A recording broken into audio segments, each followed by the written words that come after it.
authentic dice. Just like Real people. Playing Dungeons and Dragons.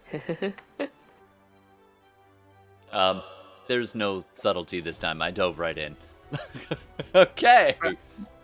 Hi, Internet. My name is Todd, and I'm going to be the DM for tonight's game. We're playing some Dungeons and Dragons. Although, I must admit, I was watching some roll for it, I think it's called. Shadowrun, another streamer. And it made me get the Shadowrun itch. And Steve was talking about Shadowrun, so I was like, Anyway, so that might be coming up as well, like a special throw to or something. Anywho, for tonight, we're going to be playing some Dungeons and Dragons. And I'm here with some lovely people. Let's go meet them. Hi, everybody. Hi. hello. I'm sorry. Did one of you just moo? Don't judge. All right. So we're going to be playing some Dungeons and Dragons. We're going to meet everybody. If this is your first time here, audience, thank you very much. And don't forget, you can always check us out on, the podcast places. Shout out to Utah for like the third week in a row. So thanks very much. And don't forget, you can check that out on all the podcast places. You can also see YouTube. All of our stuff is up on there for SideQuest Live. That's SideQuest is all one word like that, and then Live is separate. I don't know why. It just is. SideQuest seemed like a single word to me. I don't know. I does English. Anyway, so we are going to be playing some Dungeons and Dragons, but you can check out all our previous stuff, including the Shadowruns. And I actually want to dig up some of the old Shadowruns that we did. That's where I met Tihmily, actually. And that'd be really fun to dig out some of those. And when we are on various vacations, I'm going to probably set that up to drop out so people can catch up on the old stuff. Although the formatting, we were still kind of learning our stuff. So our formatting was a little less formal, a little more actual play. So yeah, that's that. And what else is going on? You can check it out live on the Twitch or on the YouTube. And if you are watching us live, we usually play Wednesdays at around 9 o'clock p.m. That's Eastern Standard Time. At the sound of the tone, it will be after that because I'm chronically late. Beep. The truth comes out. So Get out of denial, folks. this is true confessions of a dungeon master. Sometimes I roll something and then I roll it again if I don't like it. Actually, that's not true. But I will sometimes give myself advantage or disadvantage, or just hope to. I really do hope my players succeed. But if they don't, I want you to fail spectacularly. But anyway, speaking of making the story come to life, I also want to say that we also incorporate live viewer suggestions. And how that works is you make a suggestion in chat, and we will obviously try our best to see it live. I've got a little chat window right there. But if I happen to miss it, obviously, I will put it in the bank, and we'll try to get to your suggestions for later as well. Thanks very much, Beard of Twigs. Who could that be? Anyway, but yes, we do incorporate live suggestions for names and plot twists and ideas, just no insta-kills. All right, that's enough out of my mouth for now. Let's go meet these lovely people around the table. Speaking of bearded people, hey, dude, why don't you start us off there, Steve? Well, Gex Techford, yeah, he's been kind of quietly. I mean, you all know who he is. So let's get into his inner thoughts for a second here. He's been quietly biding his time. You know, he's a kind of guy. You know, chaotic neutral, obviously, but there's a certain part of him that, like, if he's in your group, he's in your group, right? He's with you.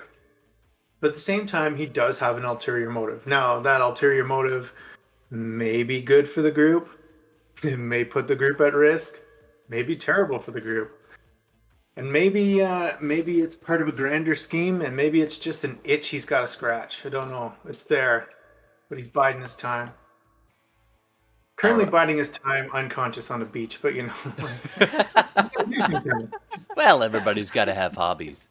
All An right. extended long rest. It's Exactly. an extended Okay. long. He just kind of crawled ashore and thump.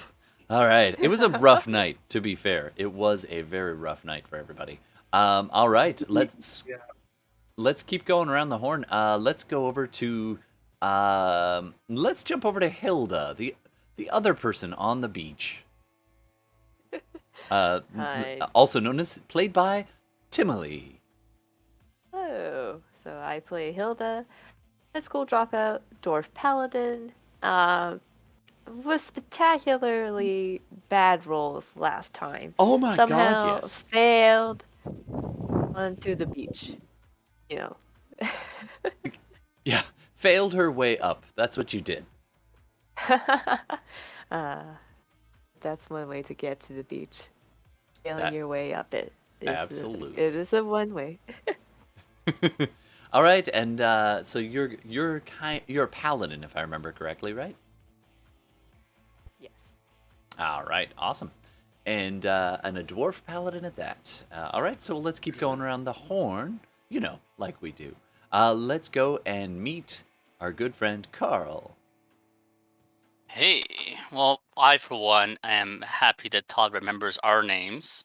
I do sometimes. Yes. So, hi, I'm Carl. I'm playing your resident Tortle Twilight Cleric, Tillman. And unlike Gex, he does not have a clue what he's doing. He's not biding his time, and he's going with the flow. For now. For now, until something happens. Oh, that reminds me, I have to find the art that Tihmily threw together for last week. So I know it's out of order, but I want to visualize this, and I hope that everybody else gets to visualize this. I just have to find it. That's not the button. There it is. There it is. I'm just gonna grab that and throw it up on your face there, Carl, because it is a thing of beauty. So thank you to Tihmily. We always showcase your art up on the Instagram feed as well. So thanks, and you can check us out at SideQuest Live on the Instagram. All one word that time, though, because I'm annoying. All right, and that sorry, I didn't mean to cut you off though, there, Carl. Did you want to say anything else? Maybe inner thoughts by Dave Tillman. Inner Thoughts by Dave Tillman. This glowing shard. Starting to realize that's probably a bit more important than what he initially thought. But while being mellow and seeming unknowing of many things, he's noticed the reactions of his teammates as well. And he's a bit more guarded of what he's carrying than he was before. Interesting. Okay, so Tillman's learning some stuff. Suspicious. Although the rest of the party is aware that you are carrying such things. At least partly. The secret's out. That thing you stole or earned. I mean, come on. You guys all earned that. That was pretty legit. But anyway. I think technically we earned the chance to steal it, didn't we? Yes, exactly. Yeah. It was a team effort for stealing it in the middle of a contest versus another team. And you guys thieved it real good. Speaking of real good thieves, let's jump over and talk to Gordon. Not Gordon. Gordon's not a thief. Gordon is a player. Yeah. But he's playing a thief. Let's go see Gordon. Huh. Hey, playing Rook, who's a phantom rogue. And last session, he actually had a bunch of amazing rolls. When it came to the ship and I guess where we left it off. All things that came after, yeah. Yeah, I guess we left it at a bit of a cliffhanger as he made a shocking discovery. and a realization of something. Yeah, and if the viewers want to check that out, check that out. If the players want to check it out, go yourself. No spoilers. I'm just kidding. Or But, you could just I mean, watch you could and just see how this plays you out. could play. You could Yes, act. I understand that is a thing people can do. All right, so we're looking forward to seeing where all of that goes. Exactly. And me and Rook are in the water, if I recall correctly, right? Yes, so where you left off on the map, and if we jump over to said things, you and Rook are sort of not too far from the ship, actually. Tillman and Rook bobbing in the waves. Tillman in particular dove down to try and rescue Rook, who sunk to the bottom, and then suddenly kind of not disappear, but is incredibly hard to find at the bottom. And Tillman's thrashing around in the water, looking, circling back, pretty comfortable under the water. But not able to find his friend Rook in the chop of the surf. Now, a little bit of ways, about 50 feet closer to shore, Hilda was busy, almost drowning, getting to the edge. She had forgotten her fancy swimmer's armor, and so she managed to get most of the way to shore and then get a good old lungful. It's like choking on your own saliva just at the last mile. And you got a good old lungful in her, just gasping and spitting. Then up pops Gex, who powered his way to shore with some excellent rolls, towing a rope even. And he goes over and pulls her, grabs her arm and drags her the last few feet to shore. It's the classic drag yourself up, gasping for air after a long stormy night, almost crashing your ship. And you wash yourself up on the shore, the waves crashing around you, and gasp and collapse, exhausted with a face full of sand. And that is where we left off. So, what do you want to do? Hmm. I'm going to be swimming up to the surface. Trying to not die. All right, boom. All of a sudden, Tillman, you spot Rook just pushing off and like trying to pull towards the surface. Rook, I need you to make an athletics check. Alrighty then.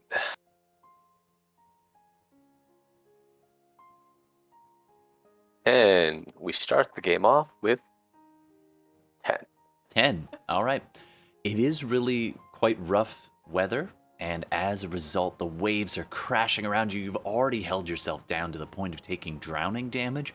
You are struggling to get to the surface, and you are currently going to take 2 points of drowning damage as you get more water just coming up, presses its way up your nose, and you're just struggling. Your lungs are burning as you pull your way towards the surface.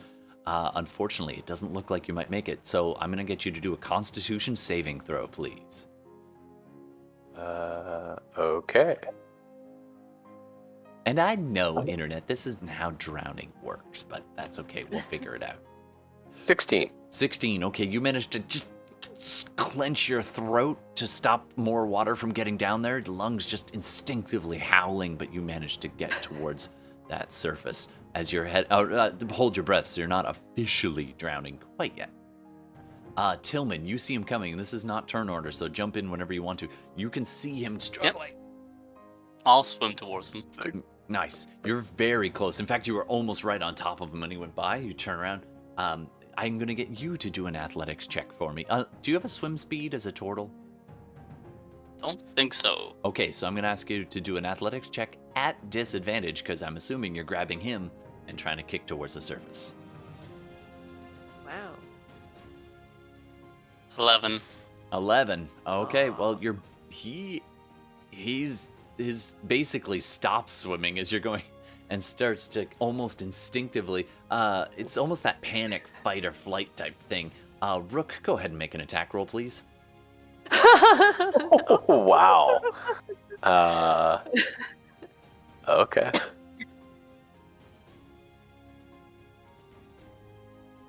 $17. Okay, can you roll a d6 as well? Because I'm just curious if you would be under the water with a dagger or just bare fist. I don't think I'd be holding a dagger. Probably but not if you're desperate to this point. swim. Also, if you drop the dagger, you can just bamf it back into your hand. All right, it's fine. Sure, It was under 3, so you're just focused on swimming. So something grabs you, trying to hold you down, and you're just instinctively. So what's your strength modifier? My strength modifier is 0.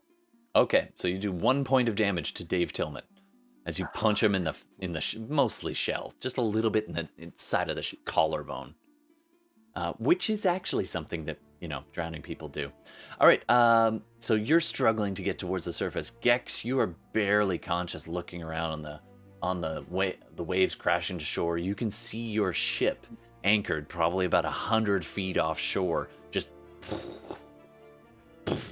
crashing on the waves. It's okay, it's anchored, but it is pretty rough weather. What do you want to do? So where can I see Tillman or Rook at the surface? I'm gonna say do a perception check. We'll see if you spot them. Let's see if I spot them at all.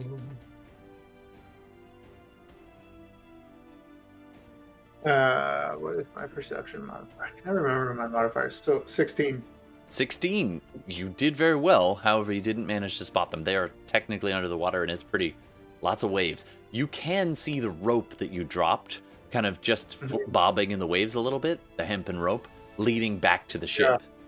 So that's kind of what I was thinking. Is I want to kind of grab the end of the rope and just hold it, so that if by any chance they come up near it, they can grab the rope and either come to shore or go to the ship, and I'll kind of make sure that the rope is taut at my end. You got it. So I will kind of keep an eye out for them. You grab the end of the rope and tug it towards the shore. Now it is quite a large, beautiful beach at a glance. Now it's nighttime, so but you got a pretty good roll. The starlight above, and it's pretty dim, but you can tell the trees on the shore are several, they're a good long ways off, maybe 100 feet, maybe a bit more.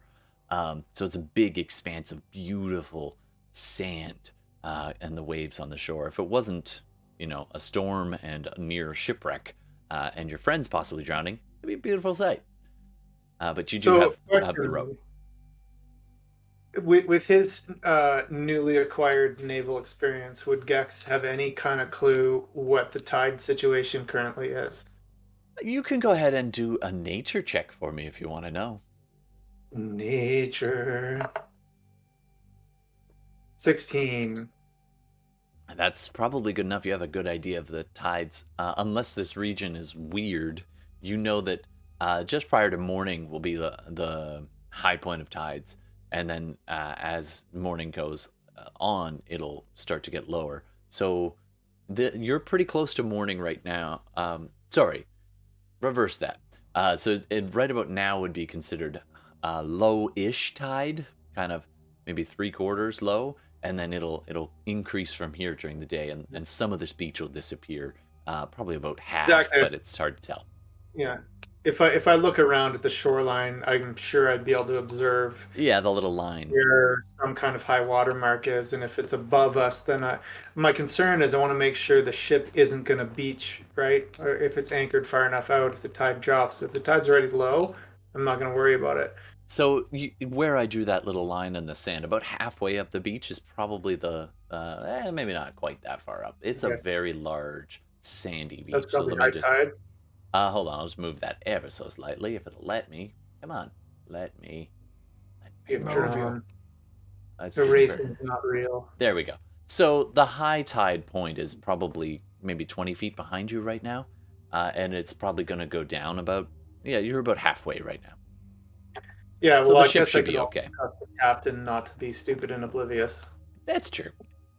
You could assume that might Okay. work.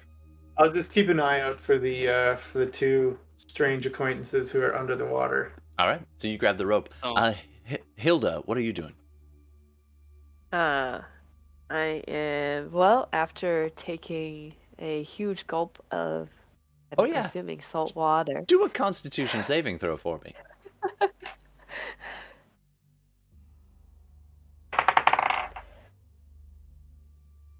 17. Oh, you're fine. The Dwarven Constitution. Okay. You just kind of Dwarven constitution. cough up a little bit of it and get most of it out. You're feeling a lot better now that you got some sand underneath you. What do you want to do? Well, I guess I'm gonna push myself up to standing position, all 4 feet in 1 inch. And I'm going to probably look towards the ship, maybe see if I can spot our strange acquaintances. Sure thing. Perception check, please. Real dice. 18. 18. That's pretty good. You actually do manage to make out and you've got dark vision, so that'll help. You managed to make out a slight shape that could be Tillman somewhere underneath the white waves, but it's hard to tell at this distance and with all the crashing waves. You get an approximate idea. He's kind of near the rope, about halfway. So you get an idea where Tillman is. All right, Tillman, you were going to say something. What's up? Yeah, Tillman, man, I gotta make a mental note, man. I totally deserve that. Next time, I'll ask for consent. And then I'll grab. Damn right. Although, End of underwater. thought. Yeah. All right, so do you and Rook, if you want to... Oh, what do you want to do? No, I'll try and grab him again so I can bring him to shore, or at least give him a turtle hug so that he can spit out some of the water. Absolutely. All right, do an athletics check for me. And this time you do tap him a few times to, like, let him know. All right, that's good. That's good. I like that. Disadvantage again, or? Actually, because he kind of kicked you off, I'm going to say straight roll, and unless he's somehow battling you for it. 21. 21. All right, and Rook, can you do one more athletics check for me?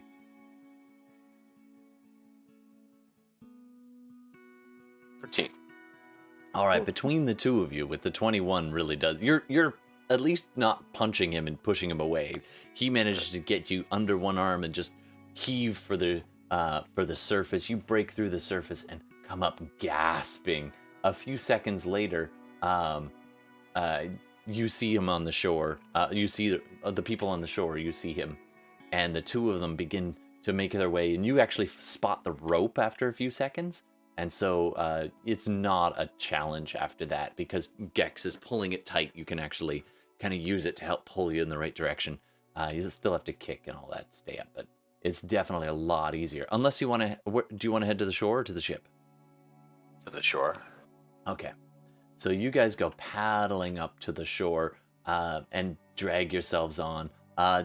Tillman, you're feeling pretty good, but Rook, you are not used to this level of exhaustion, and you spend the next... Well, do a Constitution saving throw for me.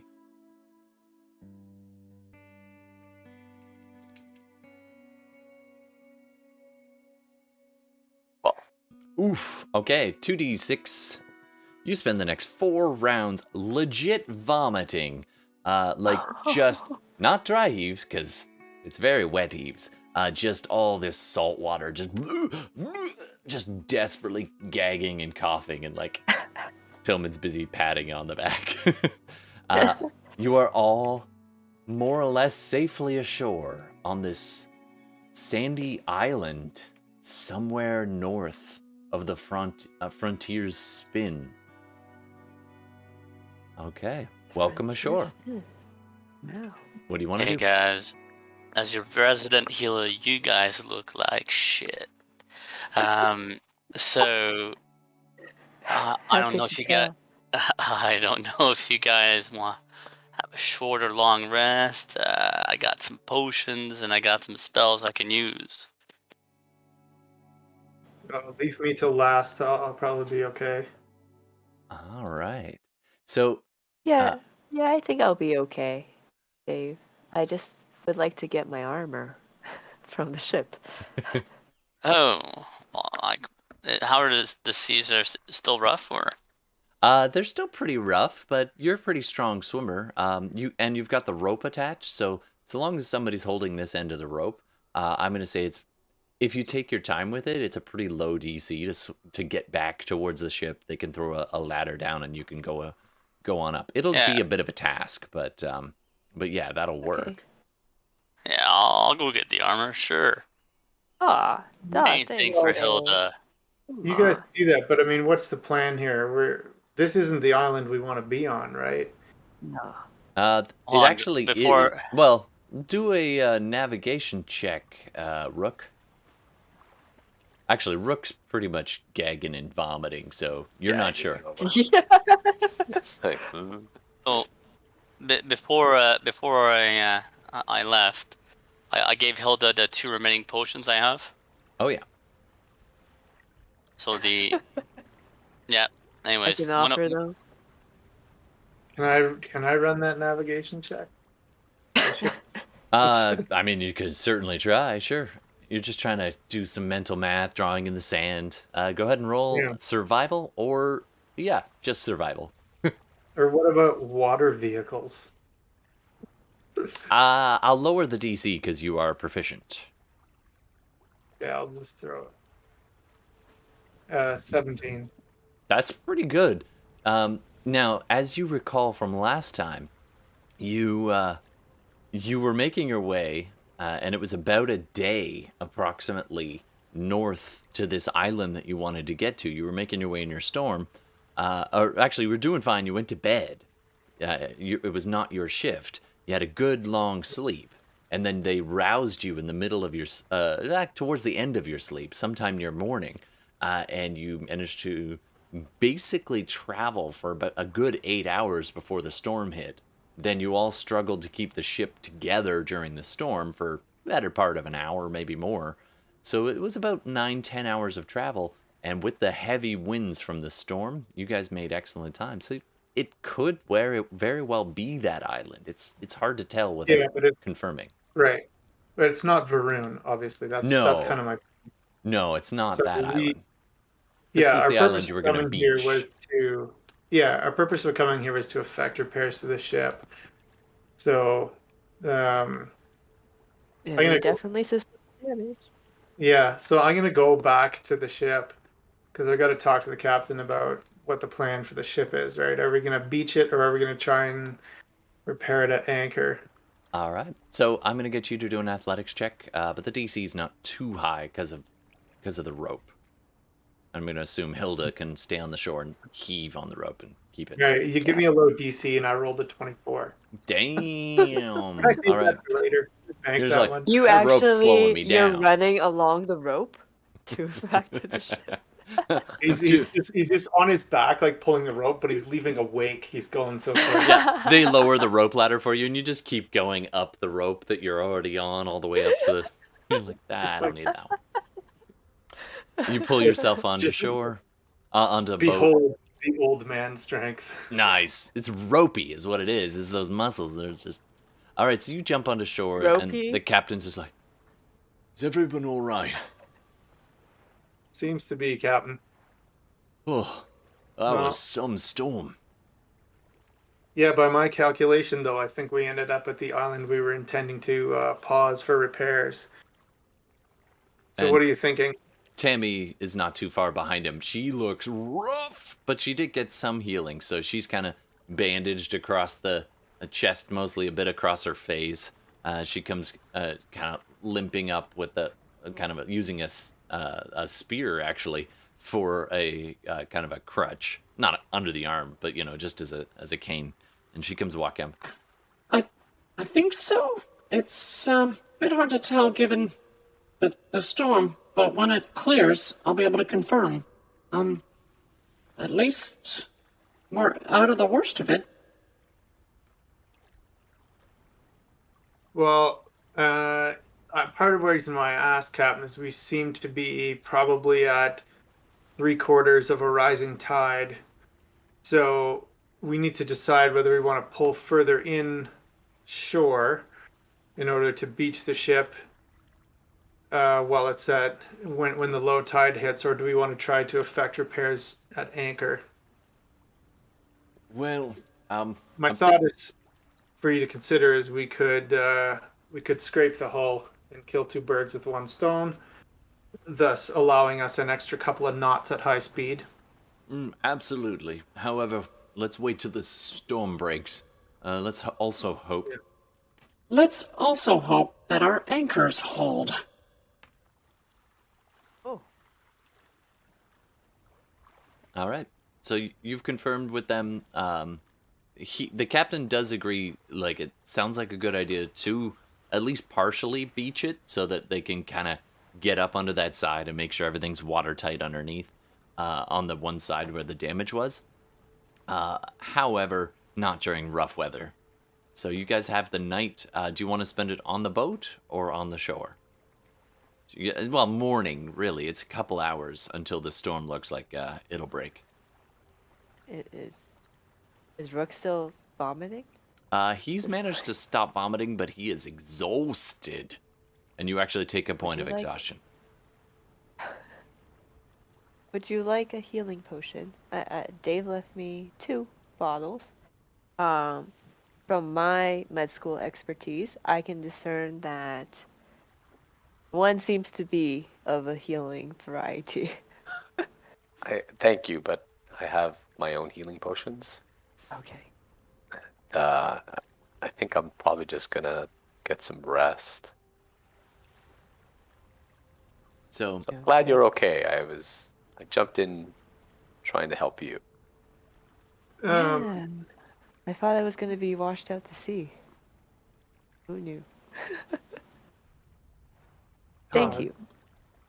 yeah, what's up? And I'm just gonna check with I guess quartermaster, whoever, if we have tents. I know normally that would be something you might have on a ship. Definitely there's tarps and poles and ropes, so you can rig up a kind of tent pretty easily. Yeah, so I'm gonna grab some of that, throw it in one There of the. are life rafts and exactly. and small rowboats and tenders and stuff. I'm gonna take that and take enough of that in a rowboat, grab a couple of dudes, and go to shore and set that up so that those people who are on the shore can just get out of potential rain and weather and whatnot. Sounds good. All right, just pause for 1 second. Internet, I'm gonna need you to name my seamen. I mean, the 2 seamen who are gonna be helping. What? So we need 2 names, Internet. All right. So back to the main thing. And I only see two viewers. So Steve, you probably get to name our. Steve, go ahead and name my seaman. Well, one of them's gonna be Squirt.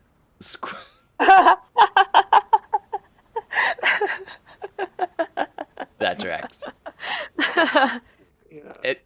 And the other one is Jill and Jonas. So I'm gonna say Jonas. Gil. His nickname.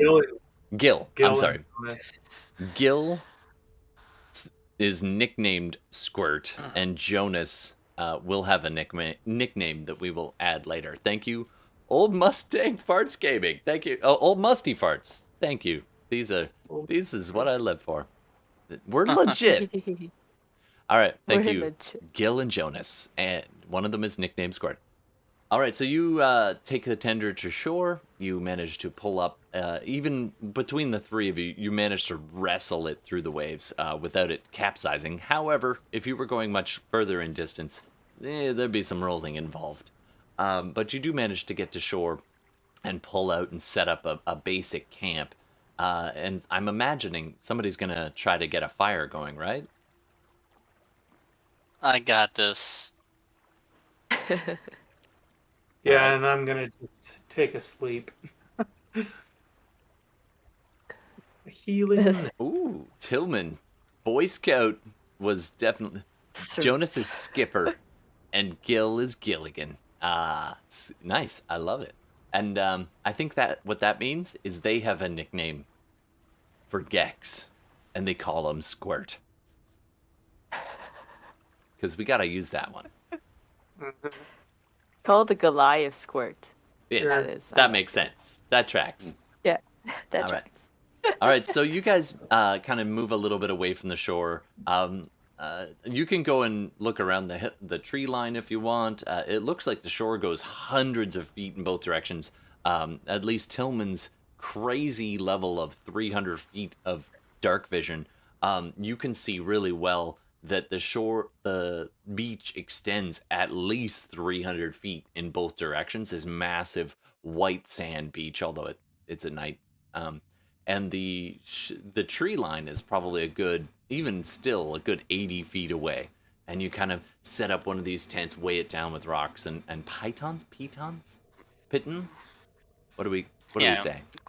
Closer to the tree line so we avoid high tide, right? Yeah, good call. All right, so you move it up a little bit and set up a little campfire and a little tent. And those who want to take either a short or long rest, feel free. I would like to do a long rest. Are we doing rotations or? I'll take a short rest. I can be first watch. I'm going to take a long rest. But would like make sure other people are we're not defenseless. Absolutely. I'll take the last watch. Well, I'm gonna take a rest, but before I do, I'm just gonna get my familiar to sit up and keep a watch. Wake us up if there is danger. All right. Can I get perception checks from Hilda and Gex's what'd you call it? Familiar. Okay. Oh, danger. I get it. Right. That's what I was laughing at. And there is a small tent, so... Actually, it's a pretty good-sized tarp, so, it's probably about better part of 12 feet long when you finally weigh it all down.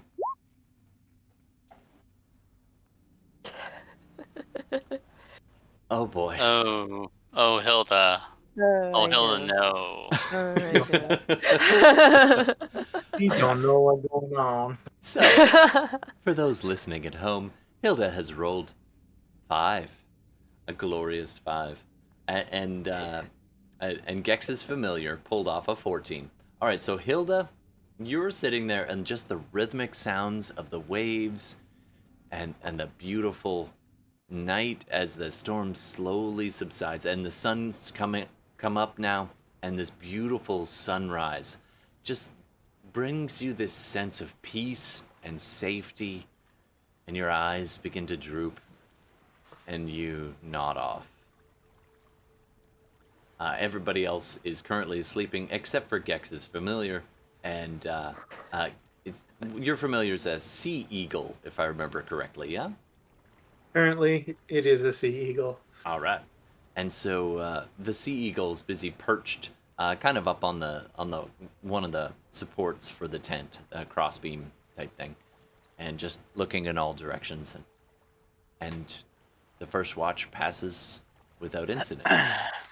The storm blows over. It is now.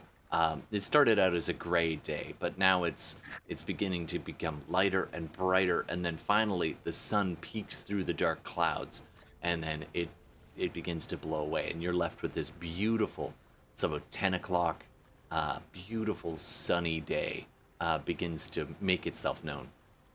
All right. Hilda fell asleep, and so no one else is going to be roused. So you all tend to stay asleep. Can I get a volunteer? Can I get you to please do a D100 roll for me? Ooh. Yeah. As I check my handy dandy I chart guess of all nonsense. that almost drowning really.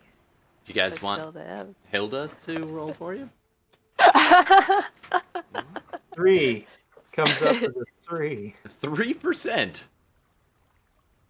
Nice. All right. And I quote, smooth sailing. So you all wake up at about 2 in the afternoon. Hilda, you've fallen asleep in the sunshine. Everyone else is under the tent. And so I'm like red. oh yeah, you got a wicked beginning you had a good base. You've been sailing. So but you're definitely toastier on one side than the other.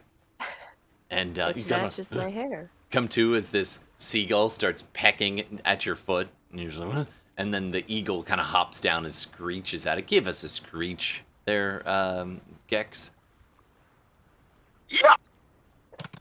The mic cut out, but that's probably for the best. Yeah. And the seagull startles and goes away, and you all kind of rouse and realize you overslept. All right, you're on the beach. It's a beautiful. Is my exhaustion gone then? I guess. Your exhaustion is gone. Yeah. Whoa, oops. I'm sorry, guys. The sand and the waves and just everything on this beach was so peaceful.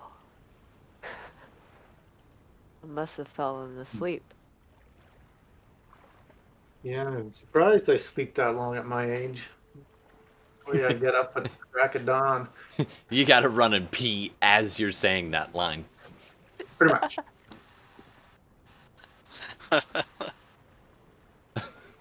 Yeah, well. Okay, I'm gonna go have a look and see how repairs are going. Well, I'll just kind of look at the ship and see what's going on. Sure, do a perception check for me. Perception check. 19. 19, nice. So you can see at a glance, they haven't really started major repairs yet. They've been keeping it steady, making sure it's not going to end up on the shore. And it seems that the anchors have held, and you actually have to walk down the beach a ways to get to the side that's damaged to be able to see it. So you take a little walk kind of along the shore a little bit. Now you can see kind of where the damage was on the wrong way, port side.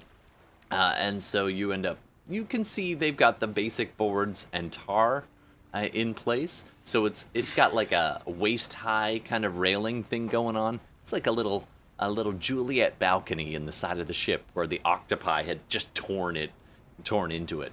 But thankfully it looks like it seems about as good as it was. And there's a couple people just slopping tar on it and making ready.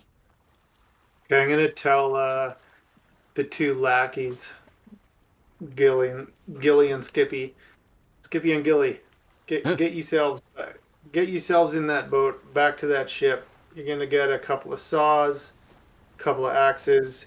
We're gonna mill some timber out here in order to restock our repair supplies on that ship before we leave. Aye, sir. Sure. Get on with it. And aye.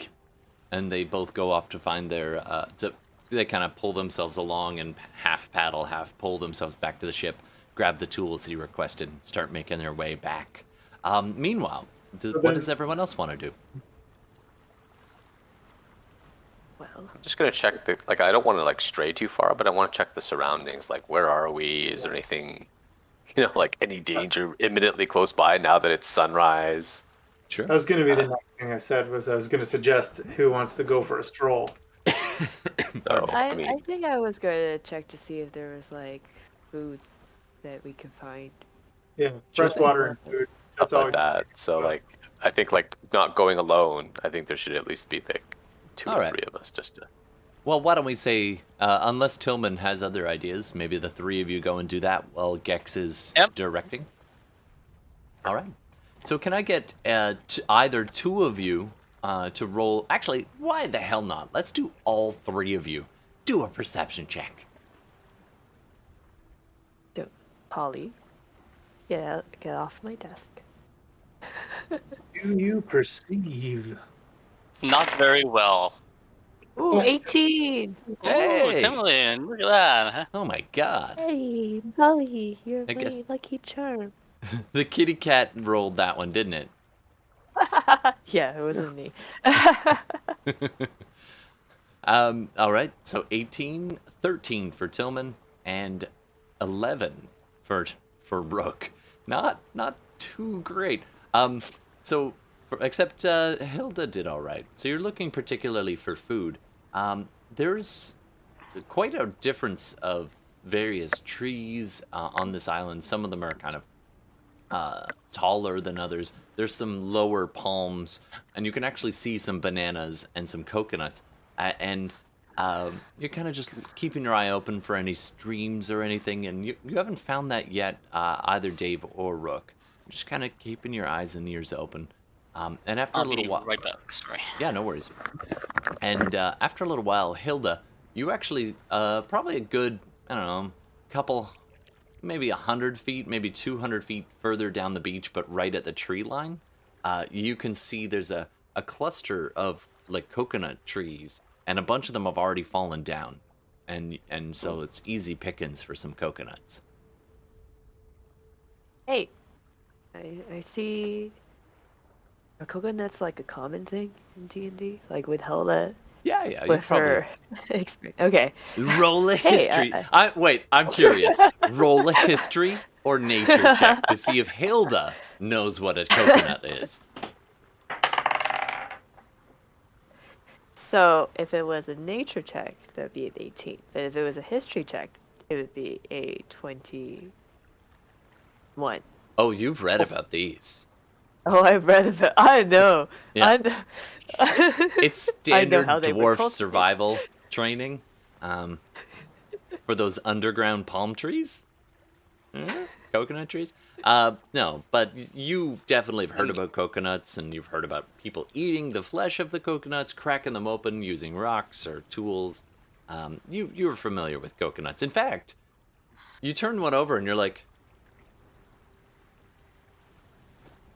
that looks like it's been bashed by a sharp edge.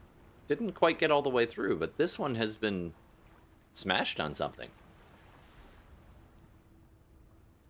It's not on a rock at the base of the tree. No. This looks like it was hit with something. Probably something sharp. All right. Either. So, as I'm looking at it, I'll say to Dave and Rook, looks like we might have company on this island. Whether or not they still are here, because they certainly didn't get through to this coconut. But Or it if could have they just are- been something that they got left accidentally, carelessly. They weren't expecting other company. We shouldn't dally here. We should stick near the ship until we find out how, what we're dealing with. Yeah. If anybody wants to first- do an investigation check for me. Sure.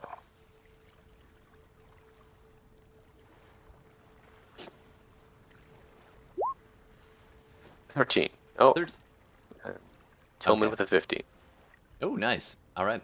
So, Rook's kind of just tossing this coconut that Hilda handed him a little bit around, and Dave reaches over, looks at it, sniffs it, taps where the little scratch is. It's like, yeah, that's a fresh cut. This thing was on the tree recently, and it's not dried out or anything. It's probably at max a couple hours old. Any footsteps on the sand? Go ahead and you can do another investigation check for me, but I'm gonna do it with disadvantage because you guys have been walking around a bit. You might have obscured. No, screw it. Straight roll. What about survival? Does that count for? Ooh, yeah. If you got Disadvantage? survival, you could do that too. Tracking. And 18. disadvantage? No, No. straight roll. Straight roll. All right. 8. So Tillman, 18. you're having a religious experience with this coconut. You rolled an 8, so you're just very distracted. You're like CSI coconutting, and the fibers, and you just sniff them. And you're like, achoo! And you're fully into this coconut, man. You're grooving on the coconut right now, and Yeah. whatever. Sorry, go ahead. Oh, I just want to say, yeah, you're right. Okay. And meanwhile, good. Rook, you take a look around for some footprints, and you do manage to see some scuffed footprints kind of right along the edge of the shore, where the sand meets the kind of forest. Up and over some rocks and so on, they disappear, but then boom, boom, a couple of stretches through like a sandy section. And it looks like humanoid. Probably, it's hard to tell. With an 18, you can tell that they were a medium-sized humanoid. You can't tell if it's human or what, but and they appear to have been barefoot, and they were moving kind of on this map. If up was north, as it always apparently is in my maps, they were moving east along the shore from where you were. And we're probably about maybe 70 feet from where you camped. Oh. I point that out, like footsteps, humanoid, moving east. Do you want to follow them? So back to where we were. Or backtrack them? You could go the other way as well. It's up to you. They stretch in the west direction as well? They do. And they go for probably another... Well, you can spot them out to about 50 feet from just where you're standing once they're pointed out. And those are a little more lazy in just... They're not trying to keep to the rocks or anything. Like, they're kind of stumbling around, face the shore for a little bit, wander down up towards the water, then back towards the shore, towards the tree where you are. Then they got kind of up in amongst the rocks and over the grass sections more as it moved further east. Right about now, Gex, your work crew is almost back, and they pull themselves up on the sand. You go down and help them offload some of the tools, and Gil is, he's taking a big bundle of tools and hatchets and saws and stuff, and Skipper seems to be securing the boat. Oh, all right. Where do you want us to go? You start with that clump of trees over there. Take them down one at a time. Square them. Mill them to 1.5 inches. I don't understand most of those words. All right. Cut the tree down. Pull it out onto the beach. We'll go from there. Aye, sir. So the two of them... Check. 1, 2... Where? I'm stuck. I don't know what's going on. Weird. Oh no. This is what we call Toddio. All right. No, it's stuck on telephone. What the frick? Come on. All right. Yeah, Well, apparently it's just all tiny. an error has occurred. All right. It's telephone voice, apparently. Sorry, folks. All right, there we go. There's always a workaround. Okay, so they get to work for you, and they begin kind of setting up and starting to chop the trees. What's the rest of the three of you doing with those tracks? I think we should warn the others. They seem headed towards our camp, so I feel like it's more pertinent for us to follow it that way. All right. So you begin to track back, and you pull almost even with the tent, and you hear a slight rustling sound and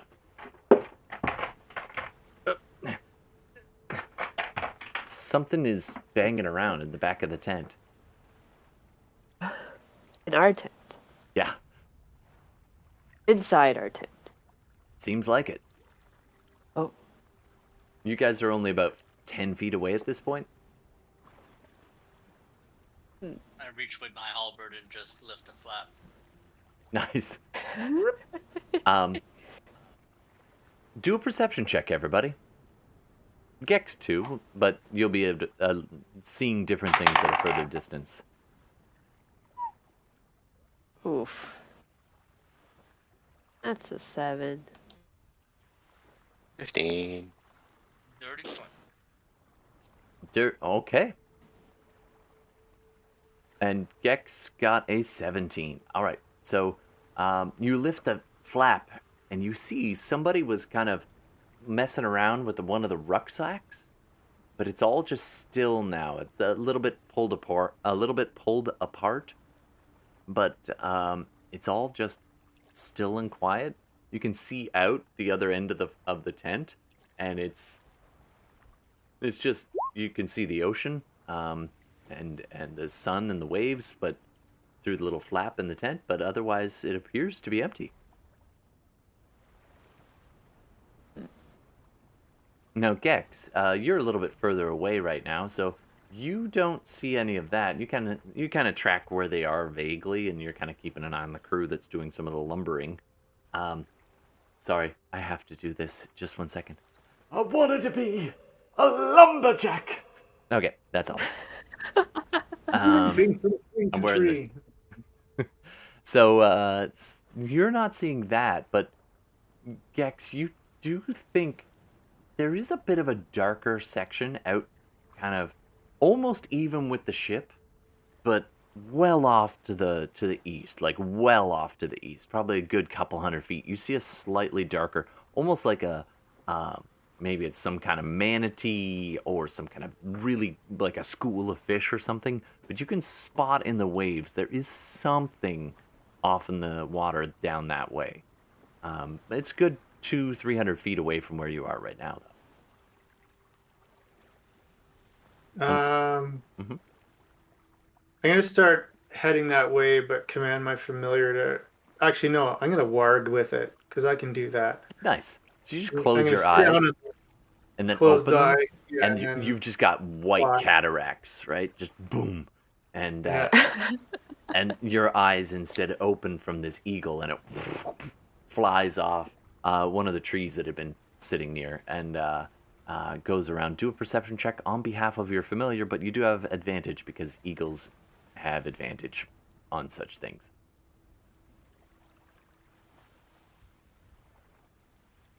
I got a 6 and a 7. Oof. And it's flying The along. eagle did not take a long rest. No, it's confused. It shoots out past what you're wanting to do, and you're like, nope, come back. But it's already beyond the command it zone of 100 feet. So it's just like, fly that way and take a look. So it's doing a nice long loop, and you're like, so until it circles back, you can't actually, unless you want to literally motion to it, you got to wait a little bit for it to circle back around, unfortunately. It's hard to get good help these days. So meanwhile, back at the rest of this, you're all kind of just taken in this empty tent, and a couple of things, just some rations and stuff are spilled. But other than that, nothing seems to be amiss. Okay. We don't hear anything. Tillman got a dirty 20. So what Tillman manages to spot, he's like, wait, and you turn around, you look at the ground, you see footprints, not your own, like, you've kind of been following them, and you missed them on the way in towards the tent, but they ducked across and kind of went through the sand a little bit, whatever was leaving those footprints, and did go into this tent. Basically from where you're all standing right now. All right. And you turn around, you look in the tent, and the tent's empty. I'm gonna cast see invisibility. So, you're a Twilight cleric, and you just take in that deep old huff breath, and you hold it for a few seconds. Just... And as you exhale, this mist comes out of your mouth. No one else can see this. It's just in your own mind's eye. This mist extends, and this dim twilight kind of takes over your own vision, and the mist clings like stardust to anything in the area. And you can see, huddled in the tent, maybe 10 feet away, like kind of scooched around the end of where one of the bedrolls had been laid out, just standing there, this huddled little wizened old shape with like medium size but bone thin, like skinny little arms, long stringy hair, and it's hard to, you can't see colors because it's invisible, and you can just see this outline of it, and it's just like looking up, and it's holding carefully, just tucked something underneath this raggedy ass bit of cloth that they're wearing, and just sitting there.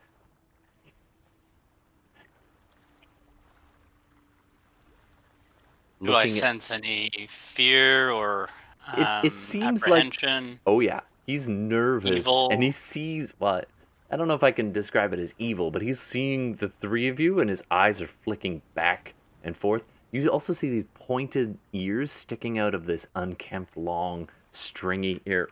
It's time for some hair drama. Oh yeah, stringy, long hair, and these ears are just poking out the sides, and and he locks eyes. He's looking at Rook for a bit, and he looks over at Hilda and kind of goes up on one foot as she kind of walks near him. And he looks up at you, and you would lock eyes. I wink. Okay. And he kind of instinctively. And he's got this grubby long fingernail, just crusted over grubby fingers that have, and he's just looking at you, and he kind of gives a little motion, like, kind of holding a finger to his lips as though he's encouraging you to be quiet about him. And then he looks back down at your halberd with a bit of like apprehension in his eyes.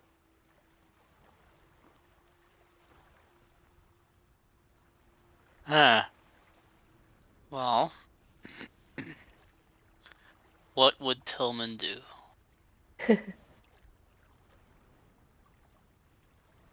I got this, guys. You got this. He's just gonna walk into the tent and sit beside him. You just sit on the bedroll on the ground next to this kind of ragged old elf. And now that you're a little bit closer, you can see it is an elf. And usually elves age very gracefully.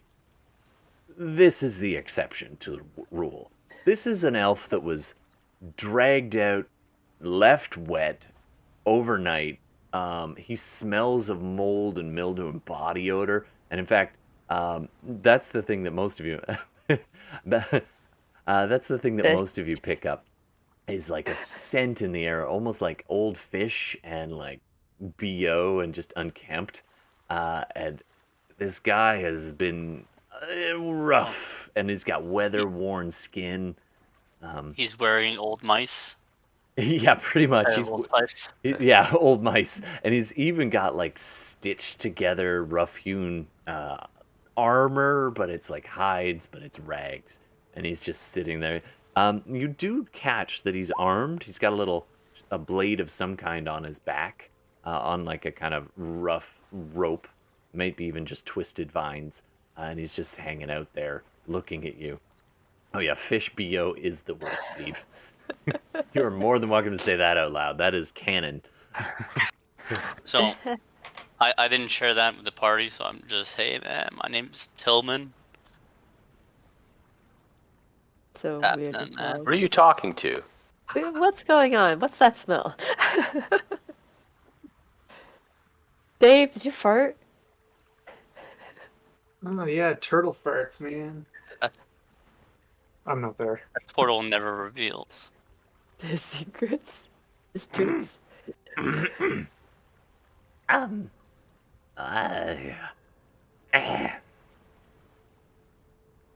Sorry.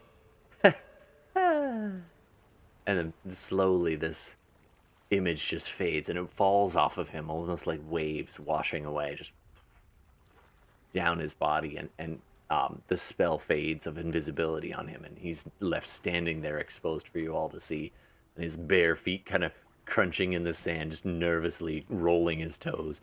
And he, I was hungry. Sorry. And he holds out one of the ration packs, kind of hard cake bread that you brought from the boat, and holds it out towards Rook. You can have it back.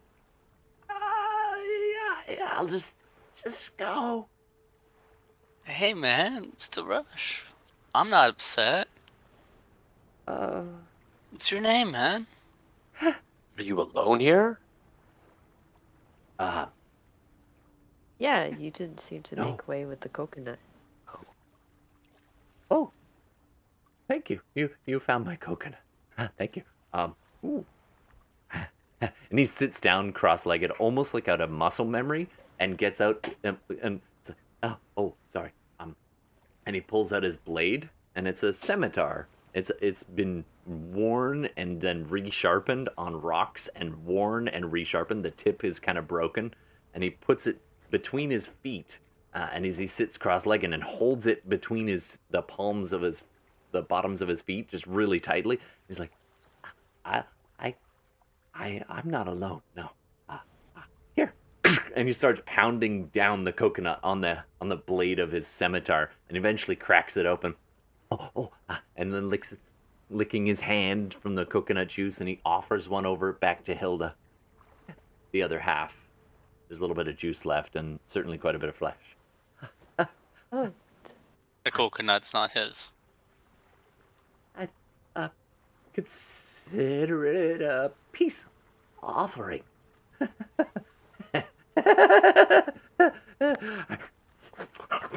And he starts eating the coconut just like no manners. Dude's Hey, been here a while. Did you just thank eat you. Wilson? Wilson's safe. He's back. He's over there. There's more? Oh, I have friends. Lots of friends. Not like you. Or you. And he looks up as Gex begins. I'm assuming you've noticed some of the commotion, Gex, and have kind of walked over. Mm-hmm. And he kind of eyeballs you as you walk up. He's visible now, eh? Yeah, he is. And he's got a scimitar out, still clumped between his toes, and he's busy munching on some coconut. I'll just kind of crouch down and say, you look like you've been here just a little while. I'm sorry. I forgot my manners. And he tucks the coconut into his shirt, and the rest of the milk kind of spills down his belly. And he stands up to his full height, so he comes up pretty much to your nipples, Gex. He's a short elf. You can tell now he was probably originally a wood elf, but he's been here so long, it is even hard to tell what species he is, between the caked mud and the sunburn. And he looks up at Gex. I don't know. Wow, you're tall. And you're a I've turtle. never heard that before. And you're a dwarf. And you're Man. yeah.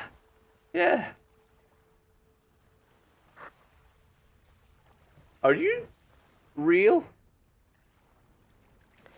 Can I? Well, he's not. I'd say, Oh. pointing at absolutely no one in particular. and then I'll say to him, "You had a good meal in a long time. You look like you haven't had a good meal in a long time."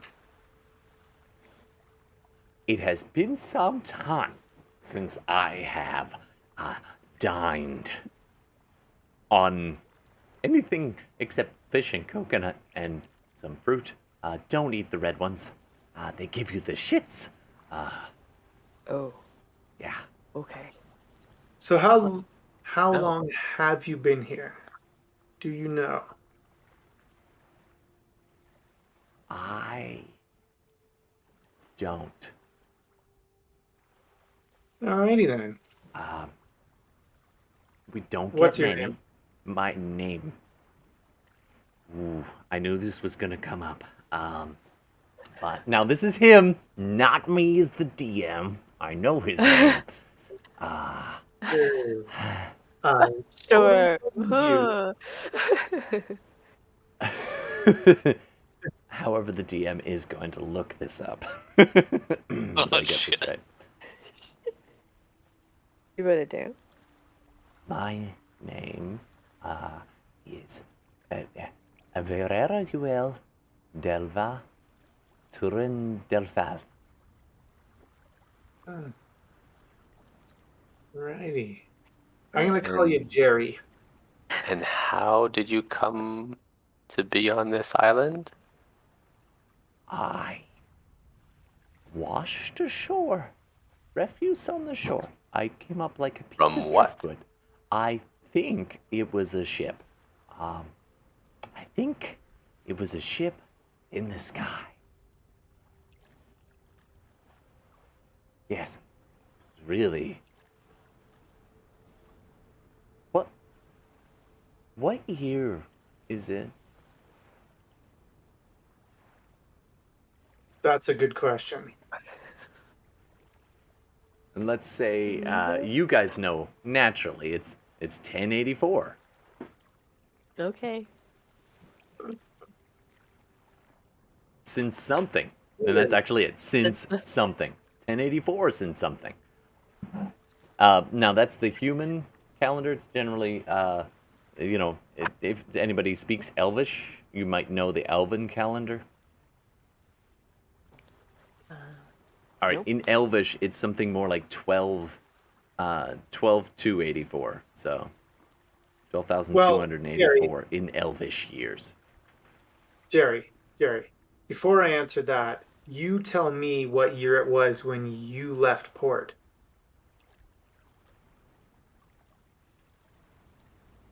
It was 11,863. I think it was 11,683. It was like it was yesterday. 11,683.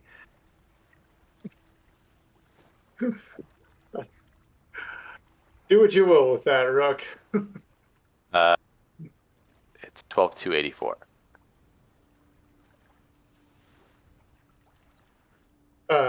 So let me get my abacus out. And he starts drawing in the sand with his toes. You've been on this island for, just a year or two. 601. Just a year or two. Oh, 601! seems longer.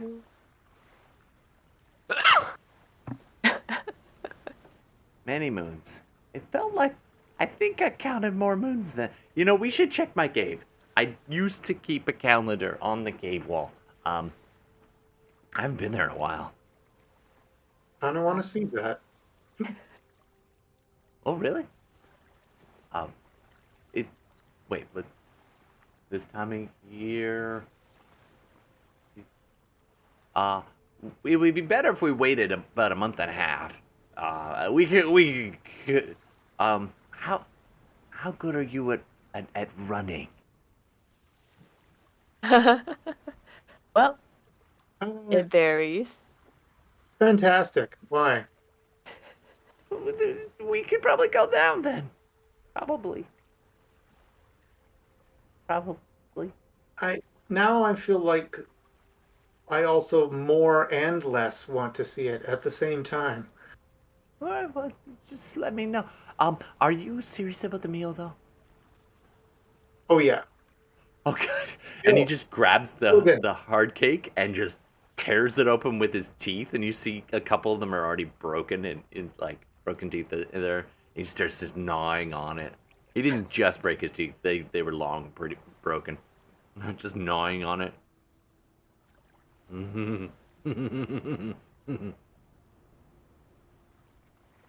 Oh my god! Making me dry. Anyway, so he's eating his meal. I could keep role-playing this guy for a while, but he's eating his meal, and you guys kind of get a little sidestep away from him, and he's sitting now cross-legged in front of your fire pit as you guys are all kind of just taking it all in. What do you want to do? Does he look injured or low health of anything? I mean, he looks surprisingly not malnourished, but Everything very other skinny. than that, he doesn't appear to be immediately damaged. I'm gonna just sit down with him and ask him about the island. Like, ask if there's any source of. There must be a source of fresh water. He'd be dead if there wasn't. Oh, yeah. We'll get you a meal. You tell me where the water is, so we can restock the ship. Are there any predators? Yeah. Any- Yeah. Okay. That's probably just as important. But Rook, that's a good sign, actually. If there are predators, there are prey animals. Prey There are animals. predators, like, yeah. What kind of predators? There's I don't know what they're called, but there's ones that I call there's a big bull, like there's like the little bull is what I'm calling them, and they're not bulls, but you know. Then there's the squiggly gig. Don't forget about the mean gulls. The mean The gulls mean are gulls? you don't want to leave. Okay, I don't see any mean gulls. So but yeah. Hey, I didn't introduce you, Wilson. Hold on. Yes? Let me get Wilson. And he goes running towards the surf a little bit, and then he stops and looks out. And then he puts his fingers in his mouth and then makes this loud whistle sound and stares out into the surf for like a really long time. You guys can carry on your conversation as he's just standing there waiting. Oh. Hey, we've got a crazy castaway who's probably been here for hundreds of years. I mean, if Yeah. the math works out, yes, literally hundreds. Not And often even I on it meet doesn't someone matter. 10 times as old as I am.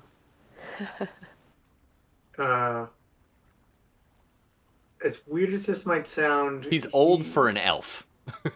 Yeah, he might be useful in some way at some point. He can't. I mean, the dude. If you're gonna live on an island by yourself for 600, but I mean, okay, does that mean no other beings of any kind have visited this island in 600 years?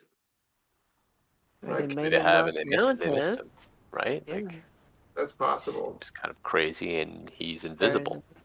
And Yeah. who knows? Or he might have ate them. Ha ha ha ha ha. Yeah, he could be lying. This could be something not what it seems. Yes. Interesting. What? Not sure how to determine the truth of what he's saying. Well, there's a way for a paladin to do so. I mean, he seems rather harmless, but I still think knowing whether he's honest or not would be worthwhile. But Well- again, this guy also could be a distraction. I mean, for Yeah. us, what are we here for? What are we doing? We need to restock the ship with whatever is of value off this island, and we need to get back to sea. We need to get to Varun. We don't even Yeah. need that much in the way of food. We just need to get it repaired. Yeah, exactly. I'm gonna assume that we got, We got cocoa- plenty of squid still back on the ship. Yeah, like there's That's plenty true. of food. It's We could load up on coconuts. We'll get some fresh and red timber. berries. Red. Well, isn't like Actually- coconut water good? Make some more potions. You're right. You jest, but those red berries could come in handy for alternative uses. I guess that depends on how instantaneous the effect is. You need to Yeah. unplug? I'm definitely collecting some of those red berries. It's the main ingredient to make that potion that Carl's got, or Dave's got. No, no, it's not Dave no more, man. No, here's the thing. Hilda's got As the player talking here, one of the effects of prestidigitation is that I can, or is it minor illusion? One of them. I can make anything taste like anything. So I could make those berries the most delicious thing you've ever tasted if I want someone doing that while I cook them. Knowing this, I will grab a few. All right. So you can go looking, do a survival check to try and find them.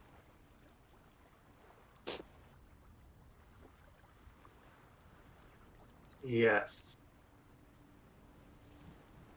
12. 12. All right. It doesn't. Yeah, you definitely find some. It doesn't even take you that long. They're kind of rampant throughout the rest of the island, and after a while, you eventually do spot one, and you've got a mitt full of red shirt berries. Stick them in a pouch. Yeah. All right. So while Gex is off, kind of at the tree line, looking around, the rest of you see the old elf kind of looking out to sea, and then he turns his head and sees your ship and jumps like 2 feet in the air, then comes tearing back across the beach and pointing like, "There's a ship! There's a there's a I." Buh. That's our Wait. ship. That's our ship. Oh, You know, man, you gotta have some listening skills. it's still floating. And maybe some. Yes, Beans ships get tend to out. float. It's made of wood. Wow. Yeah. Yeah, Jerry. Yeah. Okay. Okay. You probably don't want to come with us though. Like you seem like you're totally comfortable here. You've been here the 600 years. Like I don't want to mess with your routine.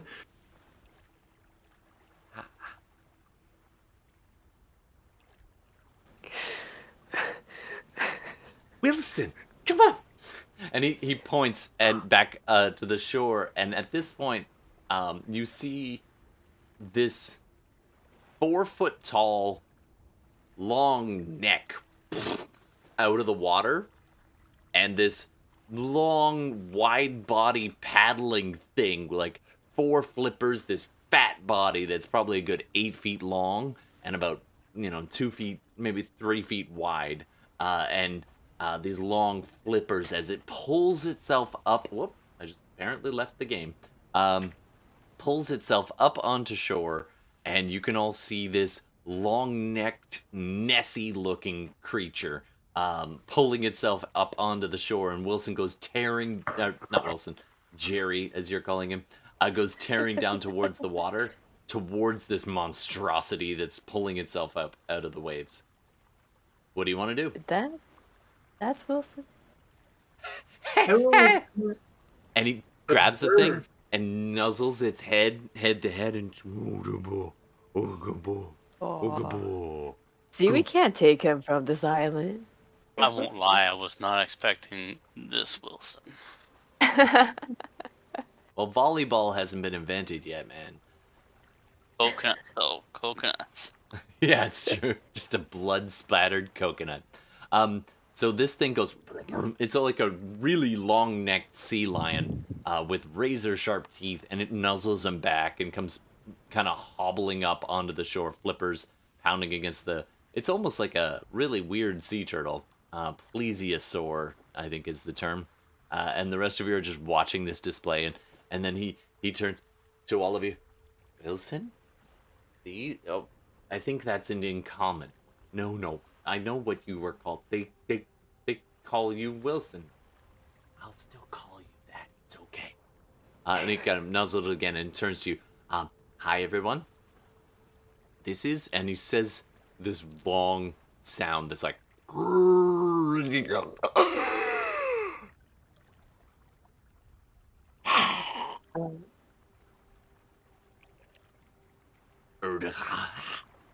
This is everyone. Nice to meet All right you. then. Nice to meet you. The thing turns its head towards you guys and just goes.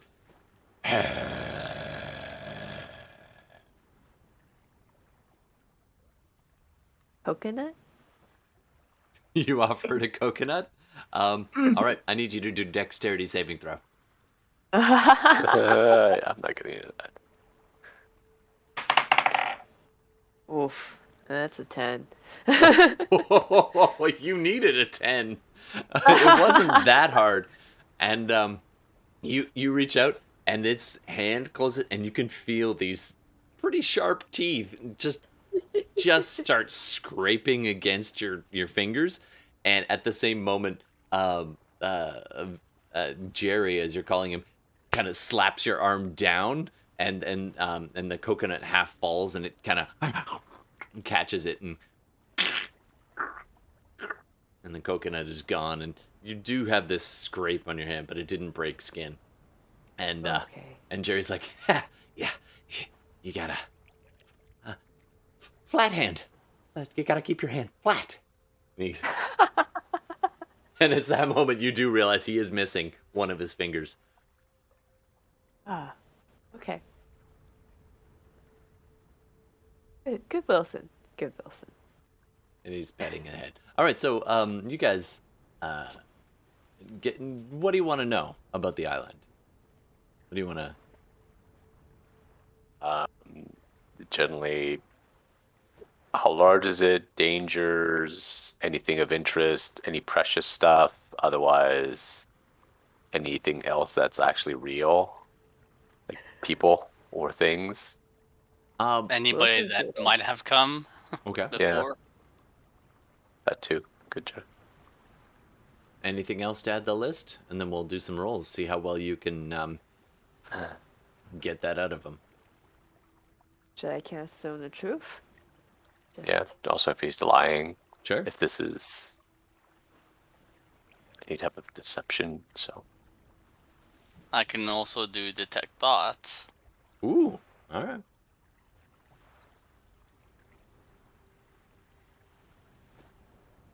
Okay. Sure. All right. All of the It's, above.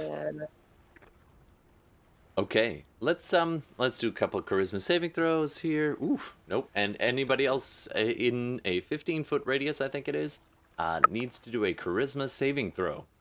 Oh dear God. That's probably all of us. Nope. Yeah. Tillman, Nope. you shall tell the truth, nothing but the truth. No problem. I feel like Tillman's MO is that. Yeah, it's true. he's kind of always. ooh, 5. Okay, you have to tell the truth or be silent. And if you try to lie, Hilda knows automatically, just so you know. You can choose not to answer, though. Just FYI. Okay, Wait, who's Gex, doing this thing? Is it who did Hilda. this spell on? Hilda cast the spell, but it's an area of effect spell, and she didn't give you guys the chance to step away. She's just like, we're all Oh. truthful. Bam! Oh, I see. Okay, I thought it was like the elf. I was like, what's going on? What's your spell save DC, Hilda? Charisma 15. Wisdom, actually. Oh, 15. Oh. Okay, cool. They need a 15. Okay, cool. So, Gex also fails. Everybody failed. And Hilda, do a saving throw against your own spell. Unless you want to try Oh, to wow. center it where you're not. Yeah, I can. I also failed that one. So you all sit around the campfire and play Truth or Dare. That's what goes on. You, this weird castaway Jerry, and Plesiosaur, who also failed its save. And you're all okay. You all apparently dig deep into some mushrooms on Tillman's back and just okay. And you're casting Detect Thoughts, right, Carl? I am now. All right. So it's active. You tell me who you're listening to, So it's a wisdom save 14. and you're centering it on. No, it's a. Oh, okay. You can move it around, technically. If you want to dig, otherwise you can just get surface thoughts. Just let me know if you want to dig into past memories or inner thoughts. So yeah, you got some detect thoughts going on. Most of the thoughts in the area kind of quickly muddle. You can hear this kind of whisper of all these various thoughts of your friends. and I'll focus on Jerry there. and after a few seconds, you focus on Jared, and it is mostly in Elvish, in bits of common, another really old language that you probably don't understand, and there's actually two languages that he's got all four all blurred together, almost like this ongoing conversation between four different beings. It's not really, it's all him, but it's, he's flipping between each of these voices. And I'm not going to do that. I'll just tell you what you hear. So he's busy sitting there being like, this is weird. I did not expect this today. I thought I would have some coconuts. Maybe got some berries. Now, The short berries. I'm not sure if these people are real yet. Do you think it'd be rude if I poked them?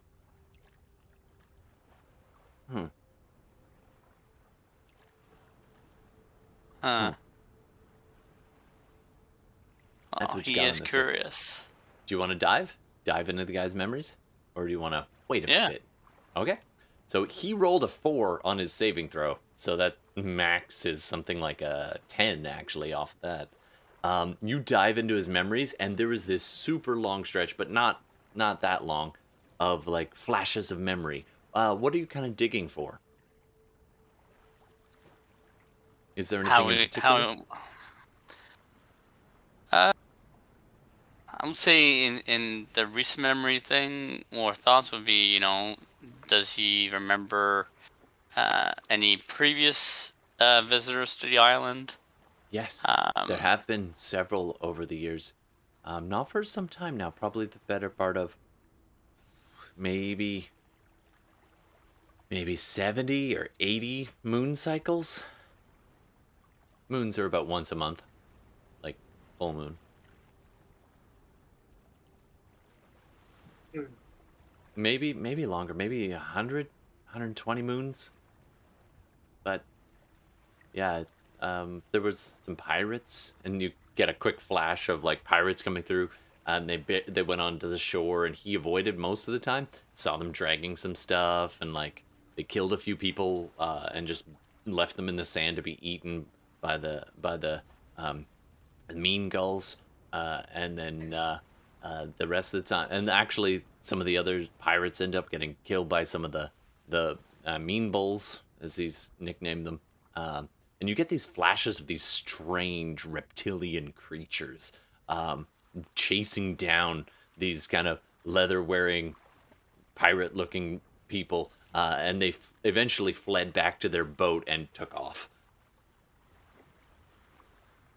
And this guy watched mostly from the shore, back into the present moment. And each time you do it, it's like you dive into his pupils, and he's just locks eyes with you, and just it's like it's trippy, and it's just like, and you pull back out, and he's like, he locks eyes with you again, and he just kind of, and this time he kind of looks at you and then tries to do a wink like you did with him.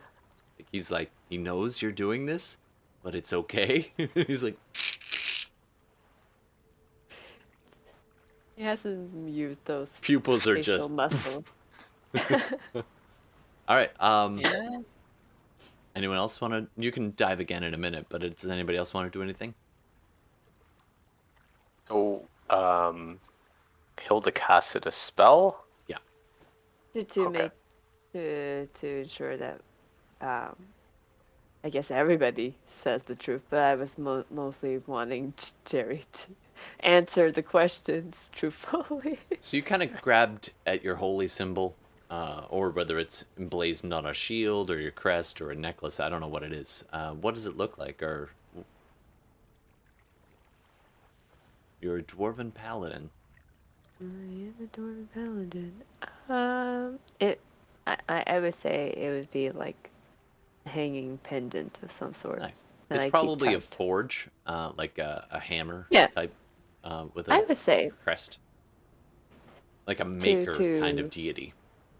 yeah, You can just call him forge, and forge. and so you call down that, and the air around you shimmers for a second. This little goes past everybody, and everything gets a little bit quieter outside. but mostly you just feel comfortable, and but you get the idea that this is not a place for lies. This is where your tongue will speak the truth, even if you don't mean to, if you're not very careful. All right, so what do you want to ask the old guy?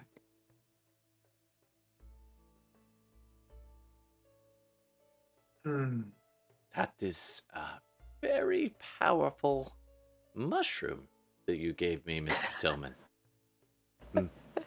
Only the best, my friend. May I have another?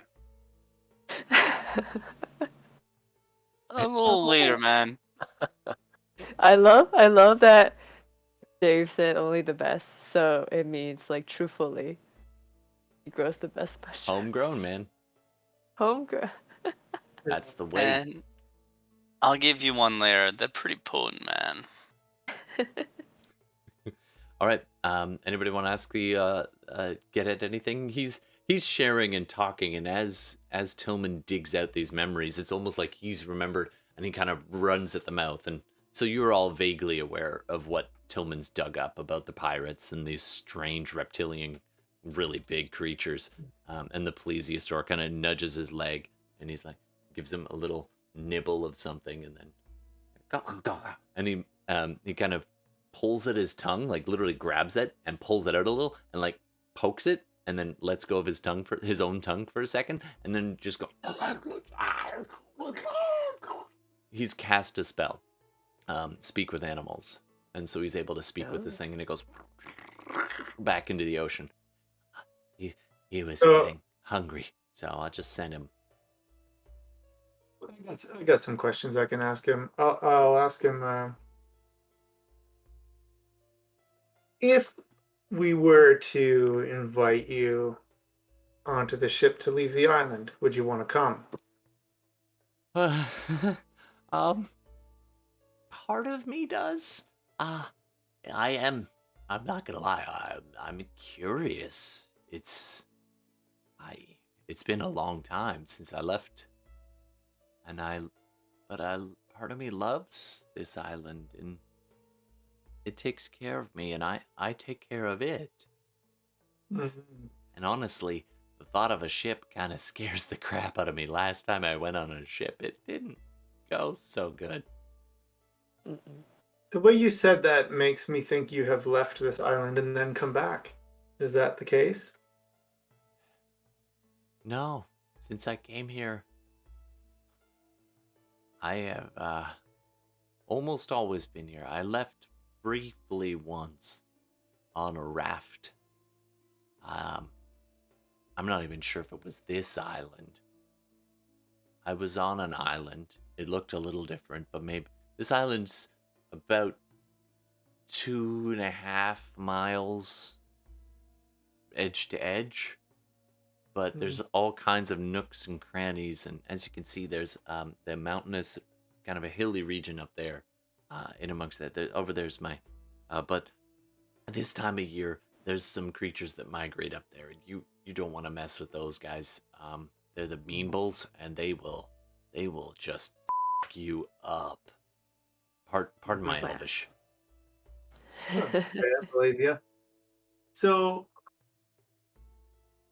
where do you remember where you were supposed to be going when you ended up being marooned here? I was going to go apprentice with my uncle. Who's your uncle? A man by the name of well, I could go to the internet for this one, but let's Brehen. Brehen was his name. He's my sister's brother. And what was the nature of the apprenticeship? He led a druidic circle in the grove of, and he says something in Elvish. If you understand it, it's actually, anybody trained in history? Yes. Check. Okay. I am proficient in. Okay, so those who are proficient in way history can go ahead and roll it. The DC is fairly high. The 20, dirty 20. Not 20. Wow. Ooh. So apparently you guys like making me make up lore. But no, he names something, and it's like it triggers more because it's like a legend. It's not even current elven place. It's like there was a place that once mentioned another place a long time ago that should have been around in this area. So it's a lot of the elves. I mean, there are elves in the world, but a lot of them, well, the more recent ones kind of trade back and forth, and there are more recluse and more prominent out there allying with other races. But the most recluse of elves are these little hidden valleys or hidden islands, and they have cut off all contact, and it's like mists of time. And so it's like legends of places like Avalon, that kind of level of legendary old places that have been lost to time, at least certainly recent time. And Okay. the name of this place he mentioned, it sounds a bit like one of those places.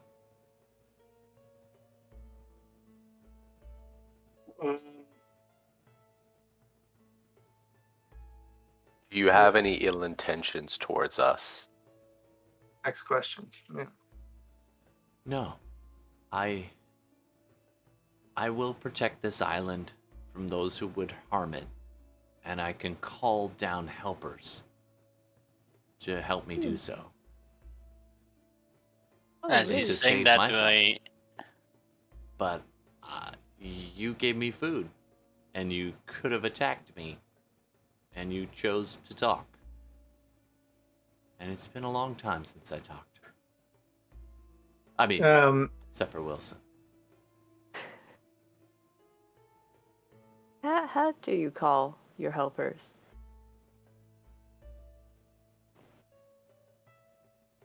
I learned to listen to them. I spent probably maybe 50 moons just listening. And after a while, their voices made sense to me. And it's not easy it hurts my throat a bit, but I can speak to them too with a bit of work. Well, Oh, do you think that's something you could show someone else how to do? I don't know. I've never done that, but I could certainly try. You don't have to right now. I was just curious. Huh. Well, Brahan was a teacher. He was going to teach me, but I've never taught anyone anything. Unless it's a trick. Oh, do you want to see a trick? sure. also truthful. And a flame bursts out of his hand. Came in handy. That's pretty cool. And he just tosses it into the sand and sputters out. Pretty Yeah. cool. Yeah, I don't know what else to dig out of this guy. Like, Did I'll actually you? kind of sign that to Rook. Like, I don't know what else to ask him. He seems pretty, safe. Do I know what kind of helpers he's talking to when he's answering the questions? Still being his thoughts? Yeah, you get a good picture of the mean gulls or Wilson. The mean gulls are they're almost bat-like creatures, but really long necks and quite large, like the size of large creatures. Well, they're basically, there's the mean gulls. He doesn't often call those, actually. He can. Well, actually, I don't know. I don't know if he can. Hold on. I need to check that. But you get these pictures of Wilson, which is a very large sea creature, but you can see several others in his mind. Smaller things, small scary creatures. You can see all of them in this area, most of them being lizard-like, kind of larger and smaller dino-type creatures. I just have to look them up here. One sec. I don't remember where that is. All right. But yeah, you get an image of very large winged creatures, feathered wings often. Quite big though, quite big.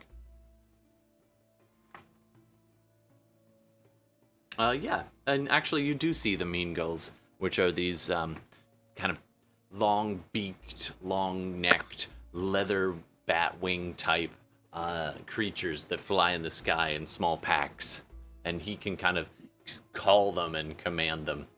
He did that to Harry, one of the largest mean bulls, as he calls them, which is like large creature with these massive back legs, long tail, this oversized head with teeth, and these small front arms. So I'm picturing a T-Rex. Yeah, pretty good picture. That's what I'm putting out there. Definitely looks like a bull. A mean one. A mean bull. All right. So yeah, he's got some powers and managed to keep himself alive. And at this point, he walks over to the bush and he's like, "It's kind of my time. Anyone else want some?" He turns around with a handful of these red berries. To shit? I'll just ask him, what will those do to me if I eat them? These? Yeah. Oh, you will shit until you bleed, my friend. You will shit until you bleed. But So why are you offering them to me? these, and he drags his hand over them, and when he pulls his hand back, they're no longer red. They're now a nice deep purpley blue. And he pulls one. I How only did you do need that? a couple. You want 'em? This one won't make you not any Sure. more than he gives it to you. I'll eat it. Tastes good. You get 1 hit point back if you're down at all, and it's just this sense of fullness kind of fills you, and you feel sustained. These remind me of treasure berries. That's a good name. I call them Tortle berries. Who speaks Elven? Rook. Okay. It means no shit berries in Elven. Oh shit. No shit. And he throws one up and towards the sea, and this long neck goes out of the water and then back into the water. Damn, Wilson. He likes Good them. trick. Nice. Well, guys, I think we ought to kind of move forward with our adventure here. But Jerry, Your I crew, by feel, the way. Oh, sorry. Go ahead. Go ahead. I was gonna say, Jerry, I feel comfortable with you. I'm sure if you wanted to come with us, I could convince the captain to let you on the boat. I'm sure you could serve lots of great purposes. But I'll let you make your mind up about that. I'm gonna need to think about that a little. And he scrunches his toes in the sand. Yeah. Oh. When you put the things up that make it go on your ship, do they go all the way up that center big tree? The mast? They do. And are they big?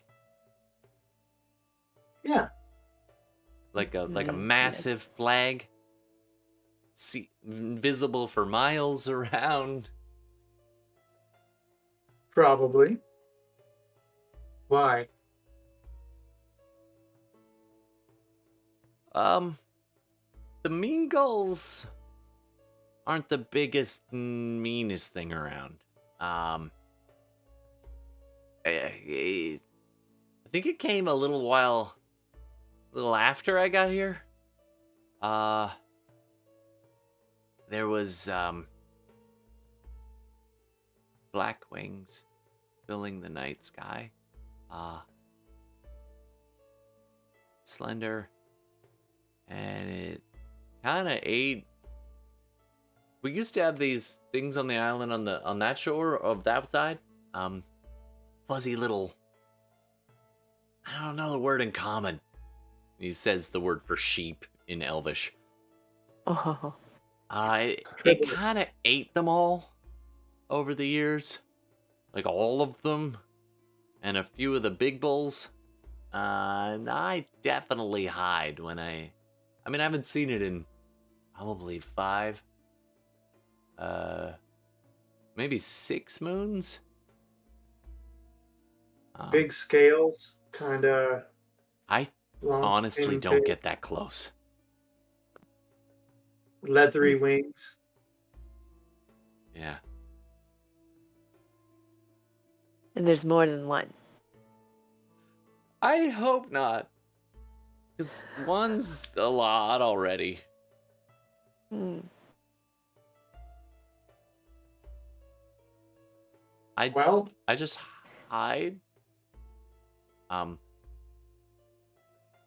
Would you think that would cause an issue for us trying to leave? It can see good at night. You say you're fixing your bow?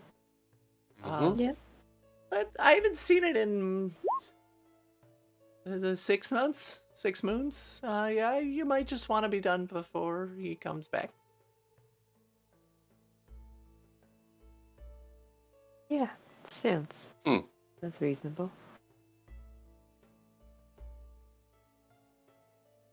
Well, Well, like I signed, I think it's best we not linger here.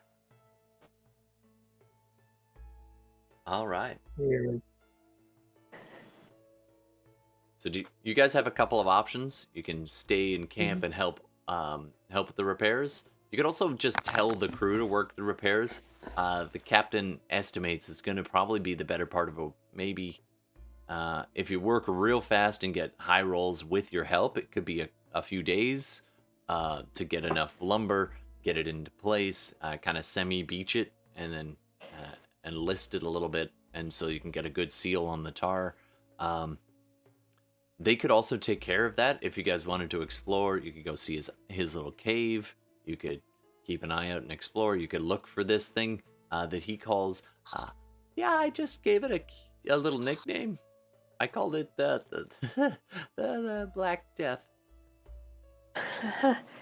sounds like a great guy.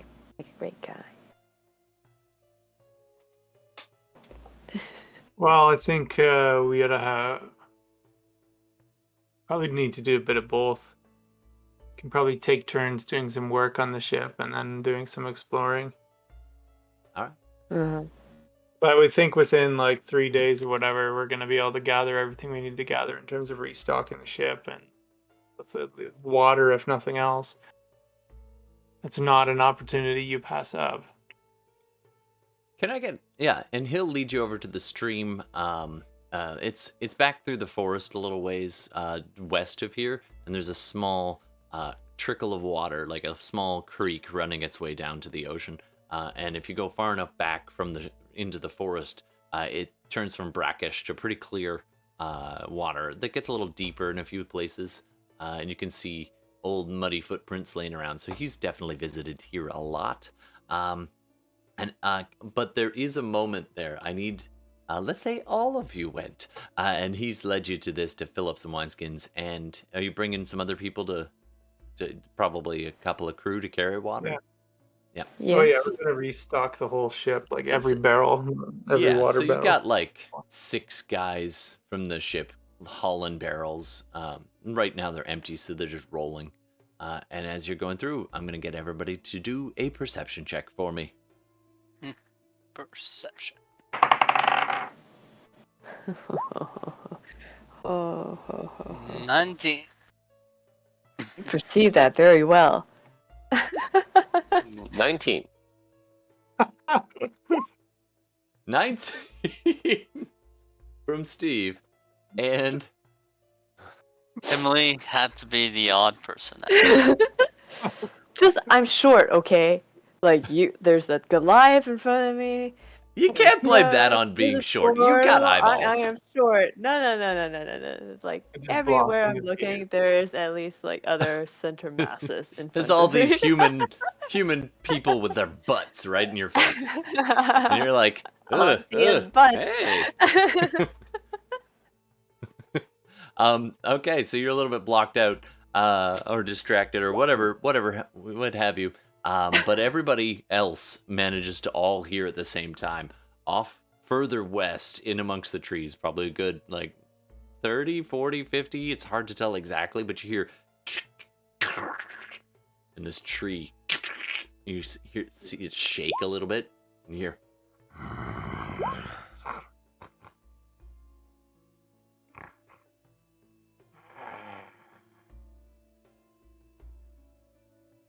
what do you do? So we hear it, but we don't see it. No, but you can see some trees brush shaking a little bit off on that side. It's the classic, like, what was that? Mm. Does it sound like something we'd want to eat? You can definitely try. I'm gonna have some fun. I'm gonna hunt it. All right. And with a mighty 11, the old elf is just busy scooping water. It's good. And you all are just watching this big tree. And then it moves a little. You can kind of see another tree and falls over. Probably a good, like, 15, 20 foot tall tree just hit the ground over there, knocked by something. And the underbrush is pretty thick. Yeah, Hilda's probably also drinking the water. Yeah. With Jerry. Yeah, this is pretty good, Jerry. And Fine. the other 3 of you are, like, getting your weapons ready, just watching this thing Yeah. start to circle around this water hole. All right, what is everybody? Those of you who've spotted, what do you want to do? I'm gonna make myself invisible. Nice. Gex just vamp invisible. Dave, And then I'm gonna go sneak up on it. cool. Do a stealth check for me.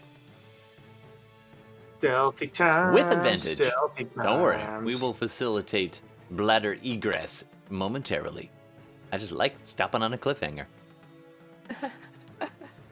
All right, stealth check. 28. Damn. Gex Yeah. is gone.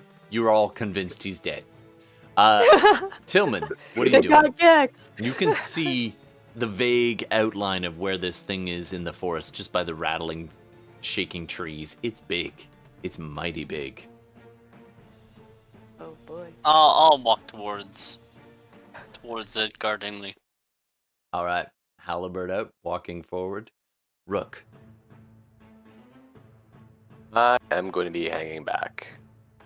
I'll Okay. be like, actually, you know what? I'm gonna like just quietly tap Hilda and the owl.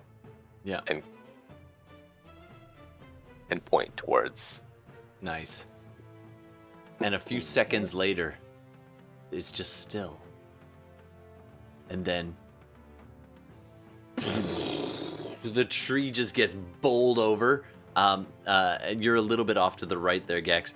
And this massive foot, this like 4 toes, just crunches. The foot is about half the size of you, Rook. And then the other massive leg bowls through, and this long snout a huge, oversized maw just opens up. These razor-sharp teeth as this Tyrannosaurus Rex just looks at the party and just goes.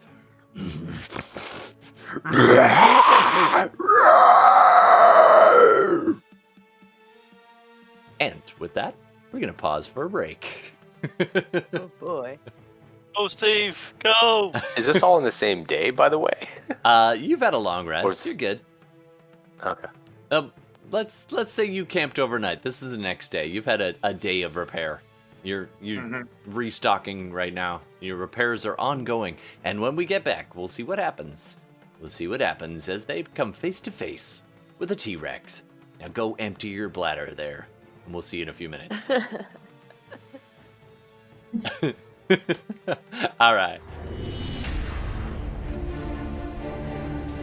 Yeah.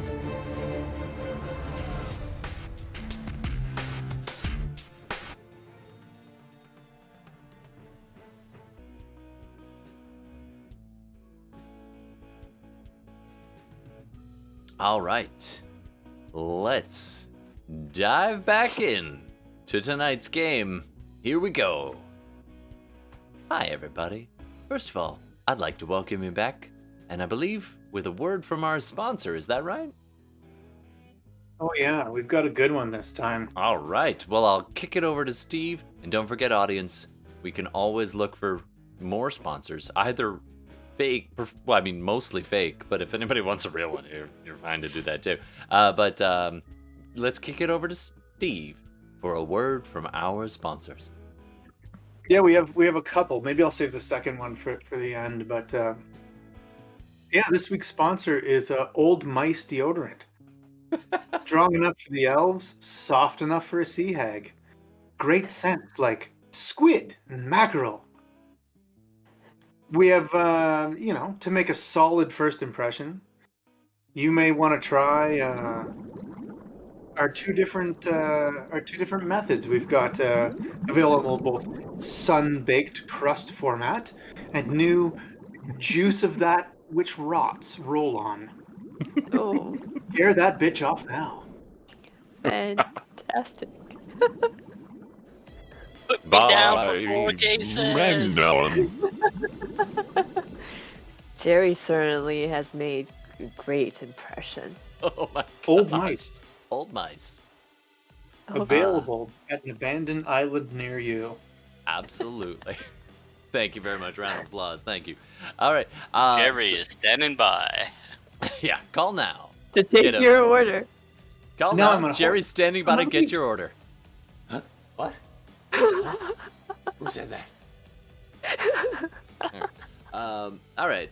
Let's cut back. I believe where we left off, there was a massive dinosaur about to eat you. Somebody in the back of your head is muttering something. And let's dive back in. All right. So, this monstrous creature has now pressed its way through the trees, and you're just almost nose to nose with it, Dave. It's probably like not even 10 feet in front of you. Rook, you're probably about 30 feet back. I don't have a map yet. Note the word yet. I'll work on that. And Hilda, you're kind of back near Rook. You're about 30 feet away. As this thing presses through, the rest of the people around you suddenly notice this. Basically the seamen, Jonas and Gil, and there's and a few others that are hauling water for you, all kind of and then they're frozen in horror as we drop into bullet time. Please roll initiative. Okay, who's beside me? Or do I have anybody beside me? The closest Oh, person okay. to you would either be actually it's probably Rook, but he's probably like 10 feet back, or 10 or 15 feet back. This All right, thing. well, I'll cast Vigilant Blessing on myself then, which gives Nice. me advantage for initiative. Do it. Just do it. With a -1, I probably need it. I was gonna Yeah. say. 15. Nice. All right, let me jot these down real fast. Let's go down the horn. Sorry. We got 15 from Tillman. Till 15. What'd you get there, Gex? 23. 3. All right, 23. Nice. All right. How about you, Rook? 15. 15 as well. All right, Rook. Which one of you, Tillman? Oh well, Tillman's probably got lower decks, yeah. Yeah, Rook has that. Yep. Yeah. Okay, so Tillman. And Hilda, how'd you do? An 8. An 8. All right.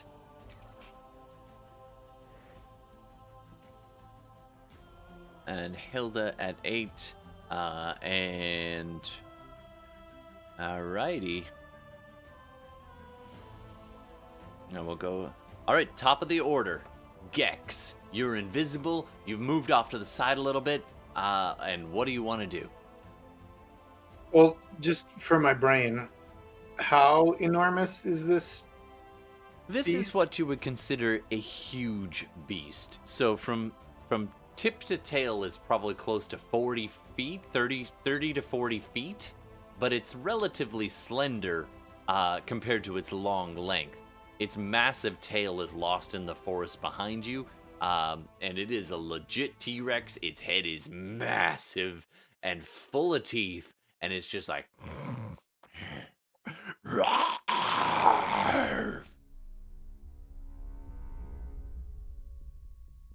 It doesn't appear to have seen you yet, My but it definitely knows the intention- rest of the group. My intention is going to be to try to sever one of the tendons on its leg. Nice. Okay, so you have enough movement to close and kind of flank around a little bit, and you already rolled your 28 on stealth. So you go running up, and you get your weapon out, and go ahead and make your attack. So yeah, I'll roll here. My intention is to kind of like, just like blade out, stab it, and like rip out. And then like, you think of the Achilles tendon, right? Like get in there and pop it. All right, I'll tell you what. If you do a certain amount of damage on this incredibly beefy creature, it'll be hobbled and half speed if you get a certain threshold. I'm going to have to do this. My attack roll. Ooh, 21 on the attack roll. Damage is. Oh, I get a sneak attack here, don't You I? definitely get sneak attack. So damage would be 6 plus 10, 16. Oh, nice. All right, the blade sinks in, and then you go to pull, and it is just almost immobile as you're dragging this thing along the inside of the Achilles tendon behind its leg. And you're just like trying to saw at it. And you might as well be trying to saw a tree with a knife. It's just like not cutting. Damn it! You did a lot of damage at 16, but not enough to sever that tendon. Sorry, pal. All right. Gotta try. You gotta try. All right.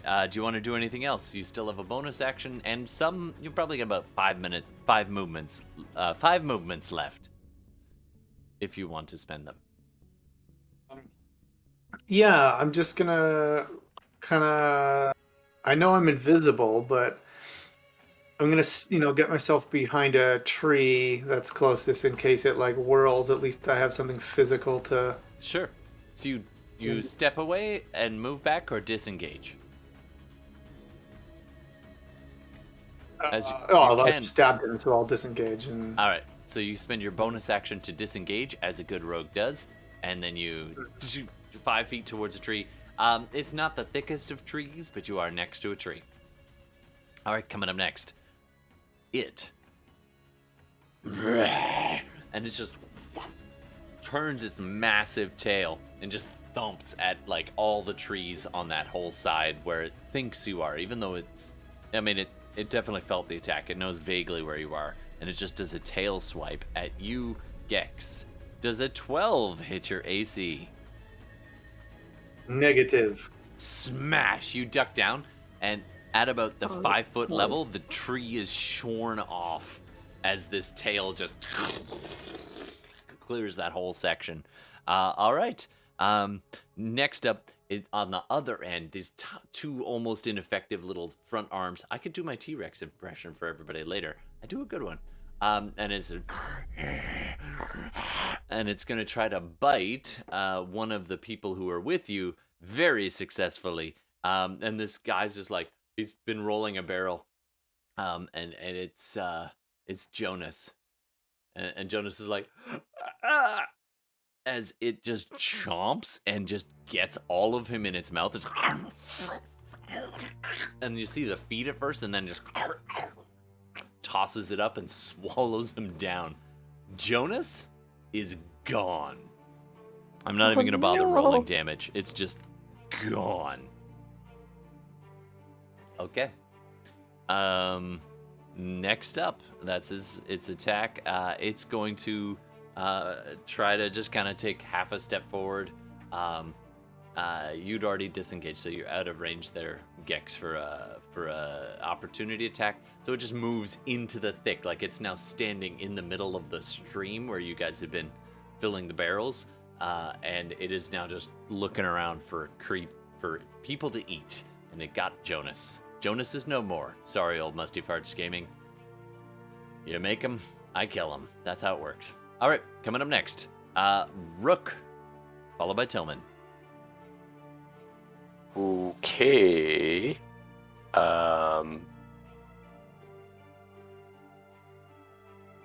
Rook is going to hide. You've tapped the old man, and then the old. Wasn't sure what it was before, but I am now. And So now Rook you're is just like, moving away to hide. You move back. You get behind a tree, behind a rock. It seems to be the closest thing, and Sure. and you find yourself some cover. All right. Go ahead and roll good. your stealth check.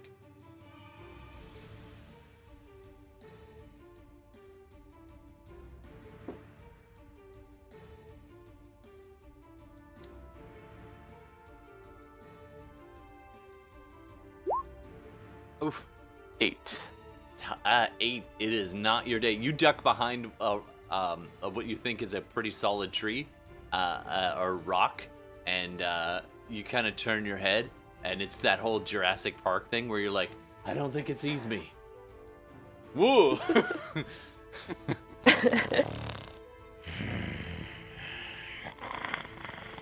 And the spittle, it's just the blood of what was probably Jonas's blood, just dribbling down his jaw as he's like almost like 5 feet away from you, looking around. Okay. Okay, it's not quite that close, but it's, the effect. It Yeah. feels like that. I was The thing is running huge. back away, so it's like other people were between us. That's fair. But it's so tall, it sees you. So same effect. It just looks up at you, Sure, and it's- you peek up over the rock to see if it sees you, and you Yeah. lock eyes. You're like, it definitely Nope. sees me. It definitely sees. Yeah. Okay. Anything else? That's it. Okay. Tillman, How far is it? from you, From me? it's actually moved into your space. So you were 10 feet in front of it, and it stomped past you, but not quite leaving your range. So you're kind of even with its leg right now, and you can see the wound where Gex had torn into its leg a Alright. little bit. I'm gonna go into that same wound. All right. Make your roll. Oof. Yeah, it was the classic. Tillman didn't move, and it walked right past him. Maybe it can't see. 23. 23 hits. That's a big hit. A roll. 9 points. 9 points of slashing. Nice. That's definitely a nice chunk into it. And you come at that tendon from the other side, and it's like you just chopped into a tree, and it just stops. And you're just like, well, that didn't quite do it. But you're working on it, and it's... All right, coming up next. You still have a bit of move if you want. You didn't actually have to move for that. And a bonus. What do you want to do? Well, if I stay put, am I in tail walking range or? Oh, yeah. Oh, I want to try and move right to his side. Sure. You close right in next to his leg, and you're just like, you can't hit me here. All right, cool. Anything else? You got a bonus left. No, everybody's okay for healing. Everyone except Jonas. The old man says. Jonas, you need Well, can't do much for Jonas right now. That's true. I doubt even Spare the Dying would help him. No, it would just make him conscious, and he doesn't want that right now. So at this moment, all the rest of the people who have just been like, all the people you brought from the ship just suddenly scream and just tear off in all directions from the jungle and into the jungle, just running in terror. And the creature just sees them and just tries to bite at one of them and just takes a chunk out of a tree and just worries it like and spits out the tree as it rolls a natural one and totally missed Gilligan. Gilligan's just like, and he's just gonna keep going. He's not even running towards the shore. It's just he's into the jungle. All right, coming up next, Hilda. On deck, Gex. Alright. And how far? If he can see Rook, and I was near Mostly Rook, the height. mostly from the height. Okay. So it's about 15 feet away from you, and it kind of sitting in the middle of the water that you were on the edge of. It's a bit of a pool at this point, probably about 20 feet across total. And it's kind of smack in the middle, just having snacks at the old watering hole. Okay. I'm going to, I guess, move towards it in a way that I am flanking it with Dave.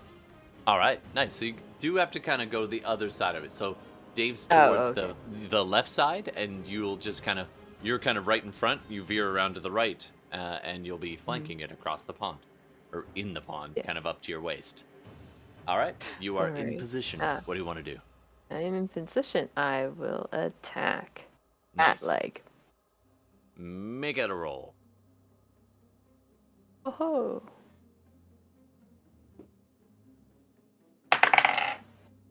Okay, that will be a 19. 19 hits. What do you want to do? All right, so I get 2 attacks per action. So what I think I'll do is I'm gonna do a battle axe slash, and then also a warhammer bludgeoning Nice. Go ahead and in roll like for the the warhammer. opposite direction. And how Alright. much damage you hit? So how much damage was that? Sorry. I haven't rolled my damage yet. Okay, go ahead and roll the damage. It definitely hit. It doesn't it seems to be Definitely. pretty easy to hit this thing because it's really big. Are you dual wielding? I am dual wielding. Okay, because then you actually get 3 attacks if you want. You'd have Oh, 2 yeah. attacks with your attack, and a bonus action offhand. But the offhand, you don't add your attribute bonus. Ah. Yeah. Okay, so for the warhammer, that will be a 12 damage. 12 Nice. bludgeoning damage. With the battle axe, it will be 7 points of slashing damage. All right, and you get one more attack technically, so go for it. And any of these you can drop smite into if you feel so inclined. 19 Alright. points, nice. You're just hacking away at the leg and the side, like your hammer. You hit it in the ribs, and it kind of just vibrates. It's almost like hitting fleshy rock, and then you just take a chunk out of its knee, and then you get one more swing with either of the weapons. It's your choice, your main weapon. Oh, okay, I'll go with the warhammer and add divine smite on that as well. Nice. Well, I you don't can get drop it on the- any that hit. Yeah. Oh. Okay, that would be 5, plus 2d8 radiant damage. What was the attack roll? That was a 5. Total of 5? That's gonna miss. Total of 5. Sorry. Oh wait, sorry. That I was rolling my Oh yeah, d8. roll d20. Sorry. I didn't. I rolled d20. It's not quite auto hit. It's only got pretty low AC, but not that low. Oh, okay. Sorry. Rolled my d20 this time. I was just rolling damage. With the attack roll, that will be a. Does that get the DC? This gets your or does- proficiency bonus and your any other bonuses. This is your main Okay, weapon. so So we'd get like Well- +3, and then with your strength, Okay. your strength is either +3 or +4, I think, depending whether your strength is 16 or 18. so it's +7, so 24. 24 hits for days. I'm just gonna say, if you roll over 13, you hit him. Or if you Okay, get over alright. 13, like it's easy to hit this thing. So I previously rolled a 5. All right. So I guess I do 5, and if I add in Divine Smite, Yeah, go for it. You guys are just thump, thump, thump, thump, and it doesn't seem to even react to the hits yet. that's 9. 9 more points of divine damage. Is this flash, almost like sparks when a hammer hits on an anvil, or like a red Anvil, heart, yeah. red hot thing. It just sparks fly off your hammer, and it does an extra. How many? Sorry, 9. So it would be 5 plus 9. Okay, cool. All right. Oops. All right, that brings it up. Nice. All right. You're definitely doing some damage to this thing, but it's still not slowing down. Coming up next, we have Gex, followed by, Rook soon enough. Gex, what do you want to do? Rinse and repeat. Oh, I almost forgot. I almost forgot. Oh, that's fitting. Okay, nice. Exactly. Yeah, that's fine. All right. So the old guy, as you call him, Jerry. Jerry like back crawls away from the thing. Is like must go faster. Sorry, I had to throw it in there. And then he extends a hand and just goes and yeets a bit of flame at this thing. Might hit. Nope, doesn't. The flame goes wide and hits a tree. And then lights the tree on fire, and there's now a nice little backlight as the flames start to spread amongst the trees. There you go. And then he's like, oh! Okay, Whiskers. that's it. All right, next is Gex. Rinse and repeat. Make your roll, sir. Mhm. You are not currently hidden, though, so if you want sneak attack, you gotta hide as a bonus, then get in there. Still invisible. Would my invisibility not make me sneaky? When you first went invisible, that's what bought you, but now once you attack, invisibility drops, unless it's greater invisibility. You could Oh, also yeah, just yeah. flank him because he's already flanked. Yeah, you could And just you flank. get sneak attack. Yeah, actually. Yeah. Yeah, you could run up next to Tillman, get a free flank. Okay. So 19 Nice. Hit. for 8 plus... Same spot? Oh, so I don't get sneak attack though. You Yeah. get sneak attack, You you do do. get sneak attack because you're flanking. Because so you have advantage. another party member is within 5 feet of the enemy. Oh yeah, right. So for a total of 20. Whew. All right. Are you still working that tendon or something else? Oh, I'm trying to hobble this thing. So Nice.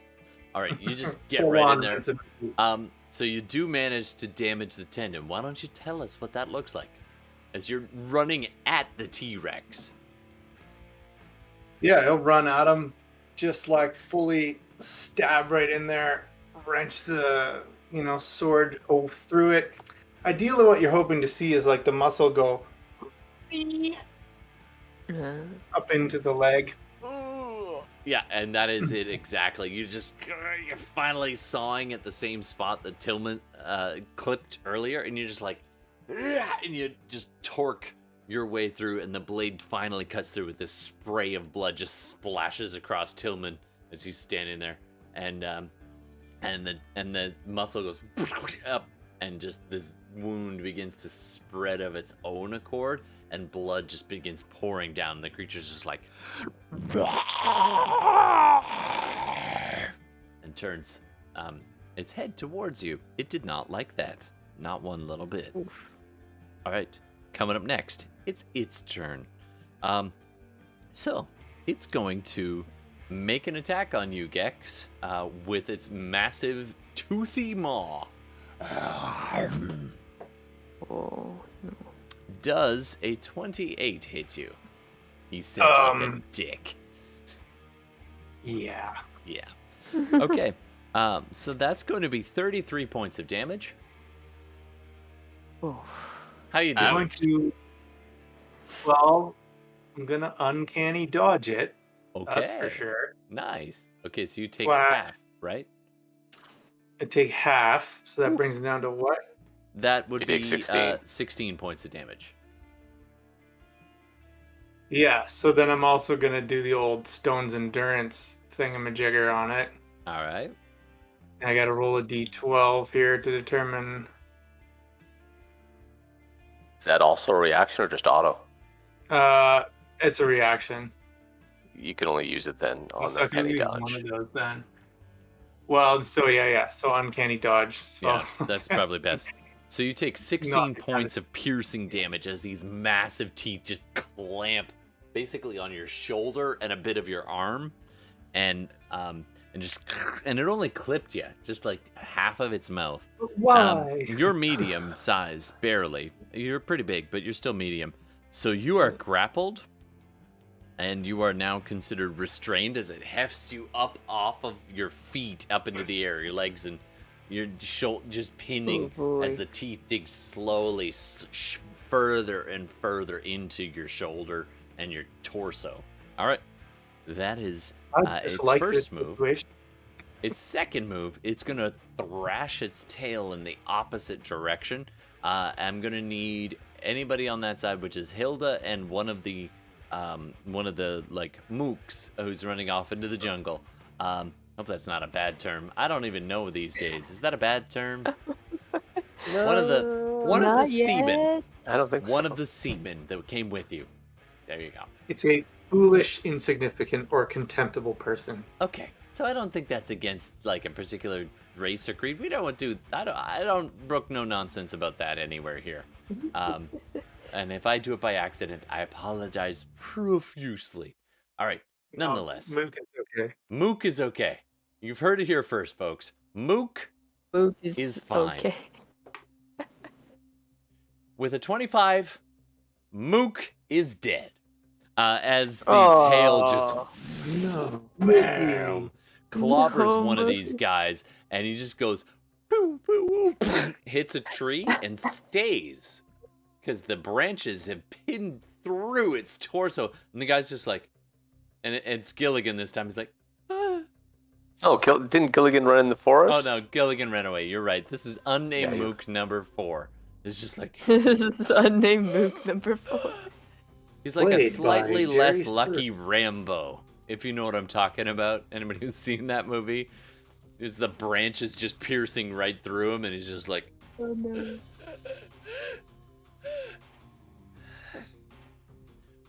Mook number 4. all right. And it's only one target, which makes Hilda very lucky, because that could have been Hilda.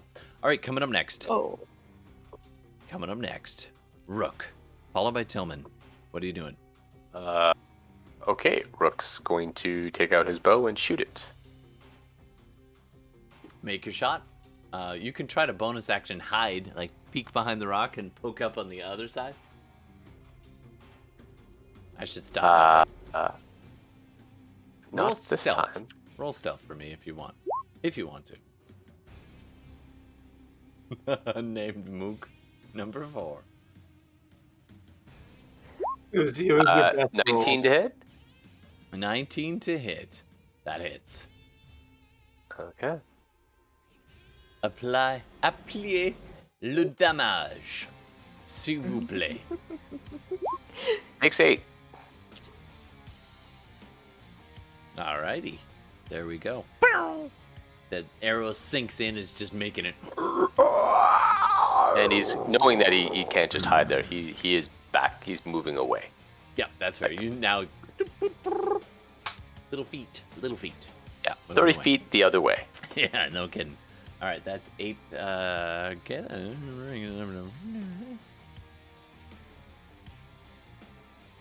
Okay, nicely done. Still going strong. It's starting to show a little bit of wear and tear. A little bit. It's got bloody, it's gashed, it's limping as it tries to move with that one bad leg. All right, coming up next, Tillman. How familiar would Tillman be with these creatures? I don't know.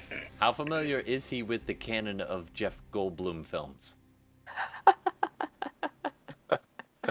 Not very. Okay, so it's big, it's a lizard, and it's got big teeth and a massive tail. Gexen is in its mouth. And Gex is literally in its mouth. Do I know if it's... Just Do gonna I show you know... a little bit of my I'm literally looking at like that right now, although that's a dragon, but it's similar. There you go. That's what you can picture. Okay. Oh, yes. That's what's on my wall. All right, Tillman, what are you doing? All right. Tillman assess the situation a little bit. He's got to take his halberd. He's got to reach towards the underarm of his small arms. Ooh. This creature's got to be ticklish. Hit him in this ticklish. I like it. I like it a lot. Go ahead and make your roll, sir. Roll to tickle. Tickle that T-Rex. 24. 24 hits. You're like Nice. right up in the tickle zone.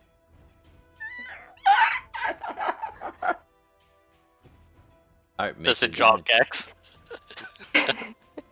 You know what? I'm gonna make it to a Constitution saving throw.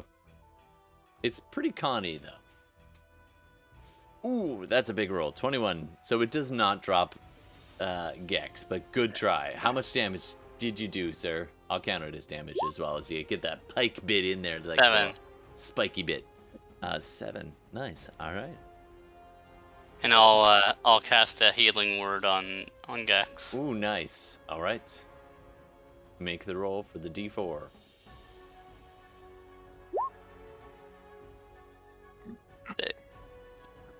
Yeah. 6 points of healing for you there, Gex. I'll take it. Out of curiosity, what word do you say to heal Gex? Remember the old mice. There you go. If you apply it, maybe you stink hard It's enough. the healing Remember the healing properties of old mice. It's like spraying Windex on something. You're like, just rub some old mice on it. My big fat request. It's like dryer sheets. Oh, come on. We've all done that. All right. All right. Thank you, Tillman. Any other bonus act? Oh, no, that was your bonus. All right. And you're staying right up base to base with this thing, or are you making a move back? Yep. Okay. Nope. Cool. I'll stay put. The rest of the crew scatters and flees, and most of them are out of range by this point. So it's just down to you guys and this monstrous creature. Hilda, what do you want to do? I am going to continue attacking the same spot on the leg, if it's still. Yeah, you'll have to kind of sidetrack about 5 feet to kind of find that exact spot, but you can get in there. Go for it. Okay.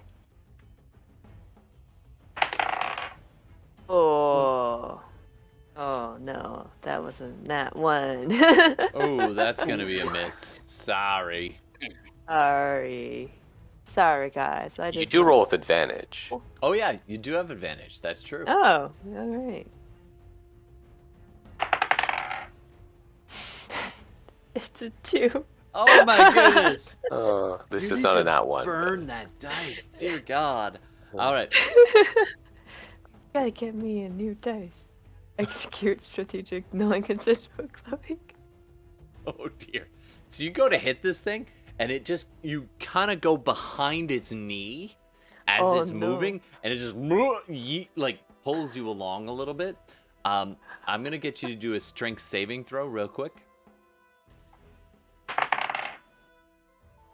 10. Okay, you're fine. So it was 10. You managed to just hold on to your hammer. It doesn't get pulled from your grasp, but it almost did. All right, you do have your offhand and another main attack, and you get advantage on all of these because it's flanked with Tillman. So keep rolling them dice. Alright. I will keep rolling. Okay, this one is a 13. 13. That just hits. Roll your damage. That is I'm trying to do math. It's 11. 11 points of damage with the battle axe. All right, nice.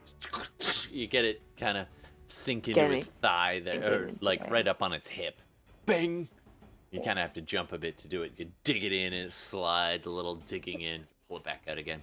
All right, and you get one more swing with the battle axe if you want, or sorry, Warhammer if you want it. Alright. This dual wielding paladin is just like.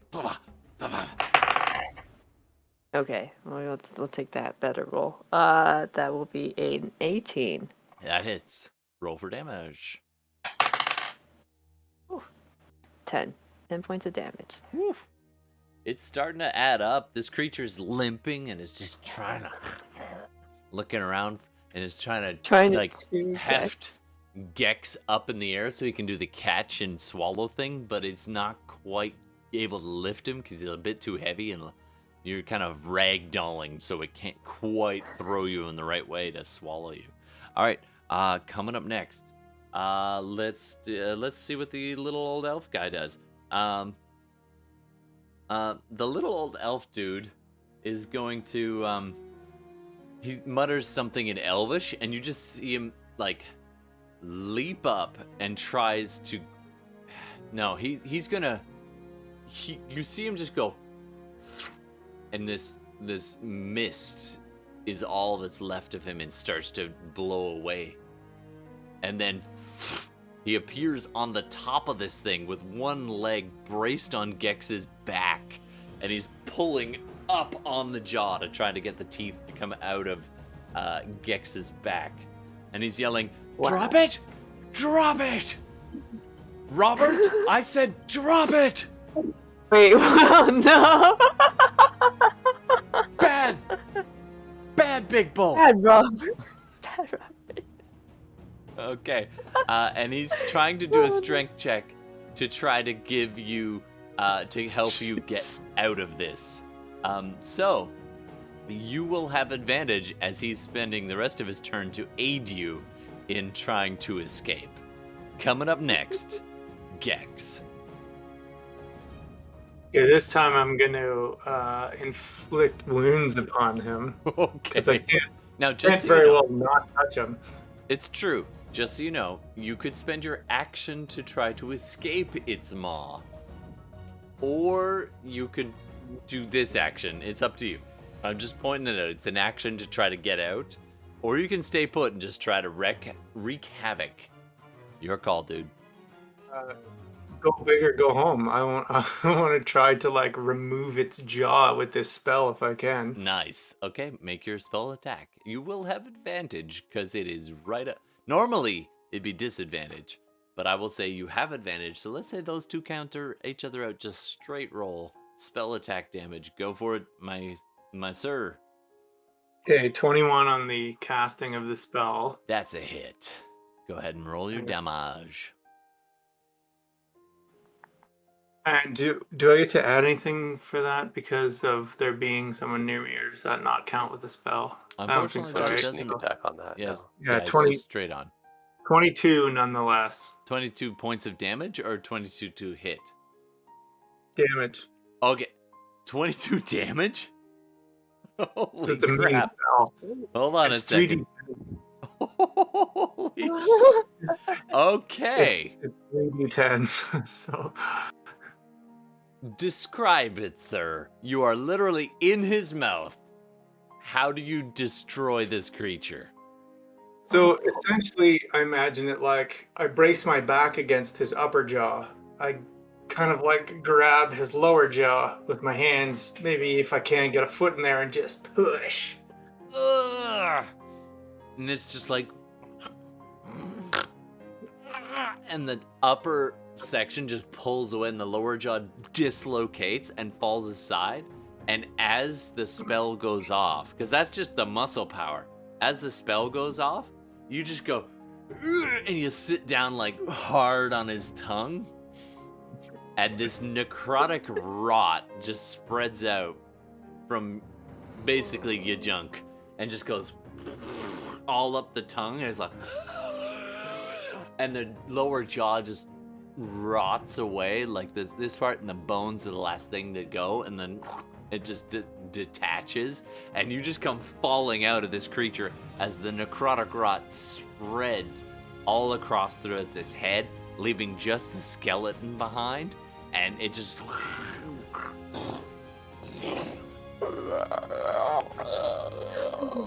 and it just falls down. And you're just standing there amongst these bones and this rotten sinew and black ichor as it just and blood and whatever remains of poor Jonas. And everybody More just takes this for- in. Wow.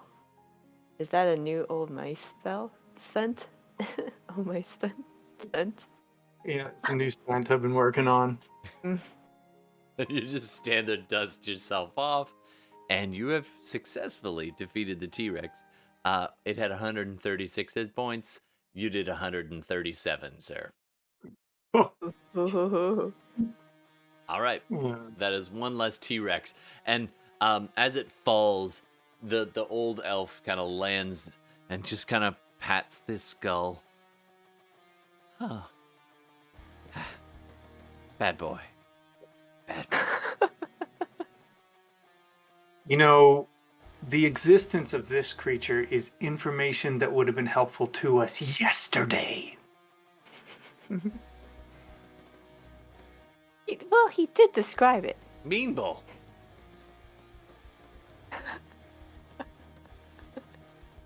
This is a big one. This is Robert. I've been dodging him for like months. Well, Jerry, you're welcome. I don't It's think we gonna should sit- eat his flesh. Just gonna sit down for a minute here. And you're all just at the watering hole, and the rest of the people are like, "Oh my god!" They're running off into the forest. Eventually, with the help of your familiar, you round up the rest of the crew, get most of them back to the shore.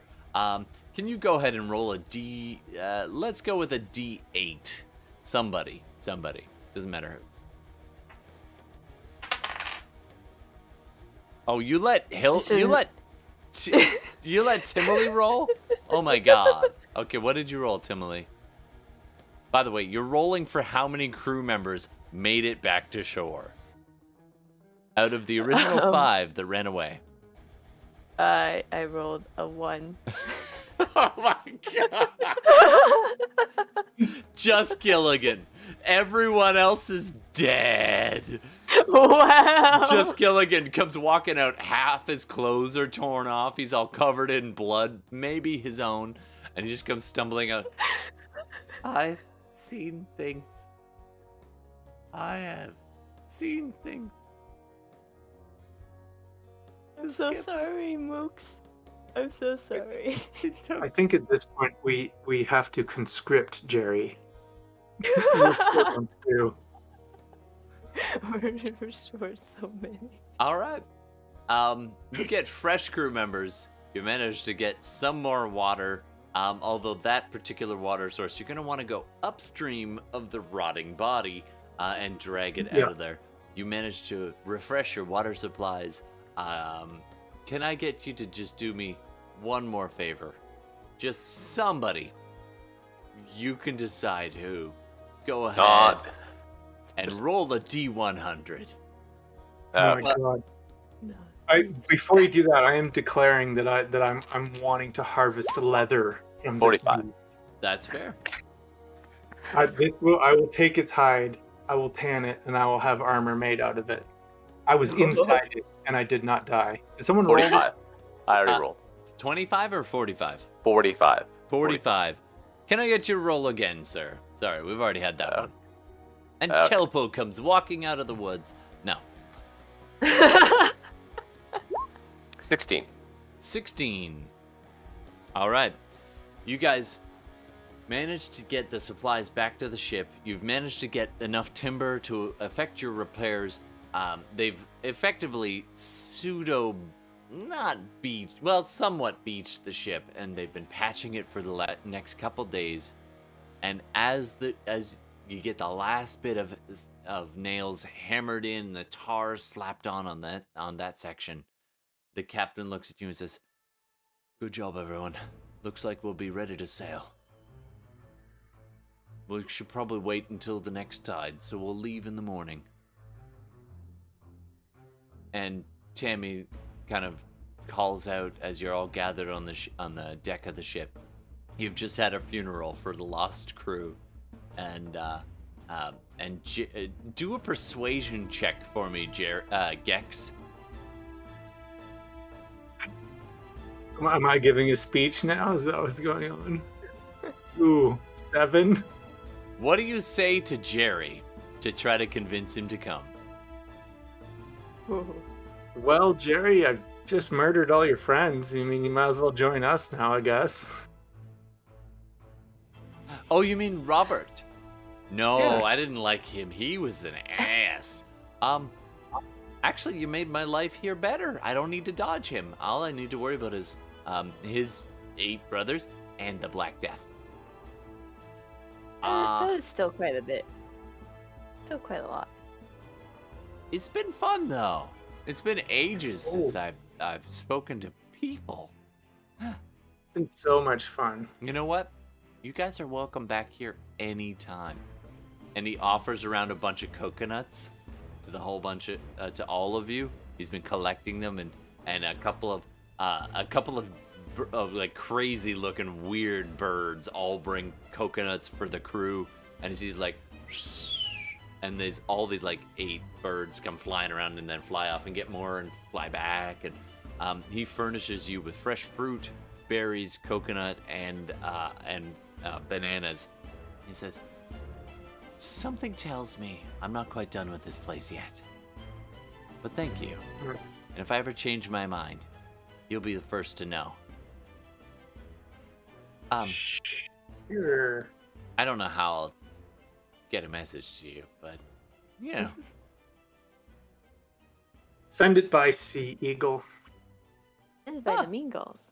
Or What's the gulls. name? Anyway, and he scritches your familiar. Gives scritches, neck scritches to your familiar.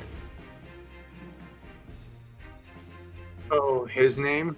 Yeah. Oh, I couldn't tell you that. Secret.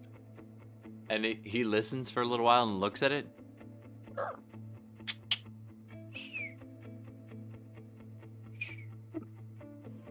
And then he walks over and he gives these big, stinky fish man hugs to everybody. And they're just way too lingery as he's like, "Good travels. Be safe. May the sea bless you. Oh, I will remember you." He goes around all of you, even the crew. It's like it takes a while. And as he's hugging will certainly Gex, remember he you whispers small. in your ear, "Esten. Her name is Esten." Mm-hmm. Goodbye. Not unnerved by I'll- that at all. I'll pick up a few mushrooms from my shell and give it to him as a parting gift. Thank you. I know just the spot. And he goes and gets a handful of soil and starts to plant some of them and eats one of them. And his pupils go. And he's waving. With the ships Don't- over there, don't but Enjoy he's your trip. waving. All right. And that, I think, concludes as you guys are ready to push off, having repaired your ship and met somebody, but not quite convinced him to come with you as you head on with your mission. And we'll see what comes of that next time. All right. Well, that was a thing. Thanks so much, everybody. We are going to turn to the audience or to you guys, get a name for tonight's episode. That was somewhat planned. You know, unexpected surprise beach vacations. Which is also the name of our second sponsor. Oh, okay. I look forward to seeing that. Audience, if you want to type in your suggestions, do so quickly. For tonight's episode, we got what was it again? Unexpected Surprise beach vacations. Okay, I kind of like that. Might be redundant, but It's you a know. little long. That's the only thing. I like them quick and punchy. Club Med for crazies. It's the same number of words. That's true. Unexpected. Surprise beach vacation. All right. I like that. What about any parting words as you push off from this unnamed island? Well, Get wrecked, Jerry. Been there. Done that. oh, I'll certainly remember that smell. Jurasshole Park. I kind of like that one. Jurasshole Park. Giraffes. All right, I think that might be the one. Jurasshole Park. Unless the internet pipes in, we're going to go with Jurasshole Park. All right. And memories of that guy that got killed. Jonah. All right. Oh, poor Jonas. Must run faster. All right, thanks, everybody. I think we're going to sign off there for the week. I don't know if we'll be back next week or whether we're going to take a little pause. I know one of you can't make it next week and the other one can't make it the other week. So we might carry on. We might do a shadow run in its place. Actually, all of us can make it. It's later on. It's after. Oh, So, see, I don't know time. because Tihmily's like June, Oh, right, Yeah. right. and I'm 2 weeks from next week. So Okay, I think so we might I don't be know. okay for next week. So tune in next week as we get back on track to finish the mission, to sort out things unknown, to complete what you have started. And now, without further ado, we're going to sign off. Thanks very much, everybody. Take care of yourselves, take care of each other, and for goodness sake, wear old mice. I mean, it's good enough for Crazy Fish Man. It's good enough for you. All right. Have a fantastic that got more serious than I meant to. Have a fantastic night. Stick around for the Creative Commons credits, and we'll see you next week. Take care, everybody, and good night.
You know what? What the hell? I think you're all level 6. You just fought a mother T-Rex. You're level 6. That's canon now. I also said a long time ago you were gonna level quickly, so let's do it. You're level 6 now. Take that.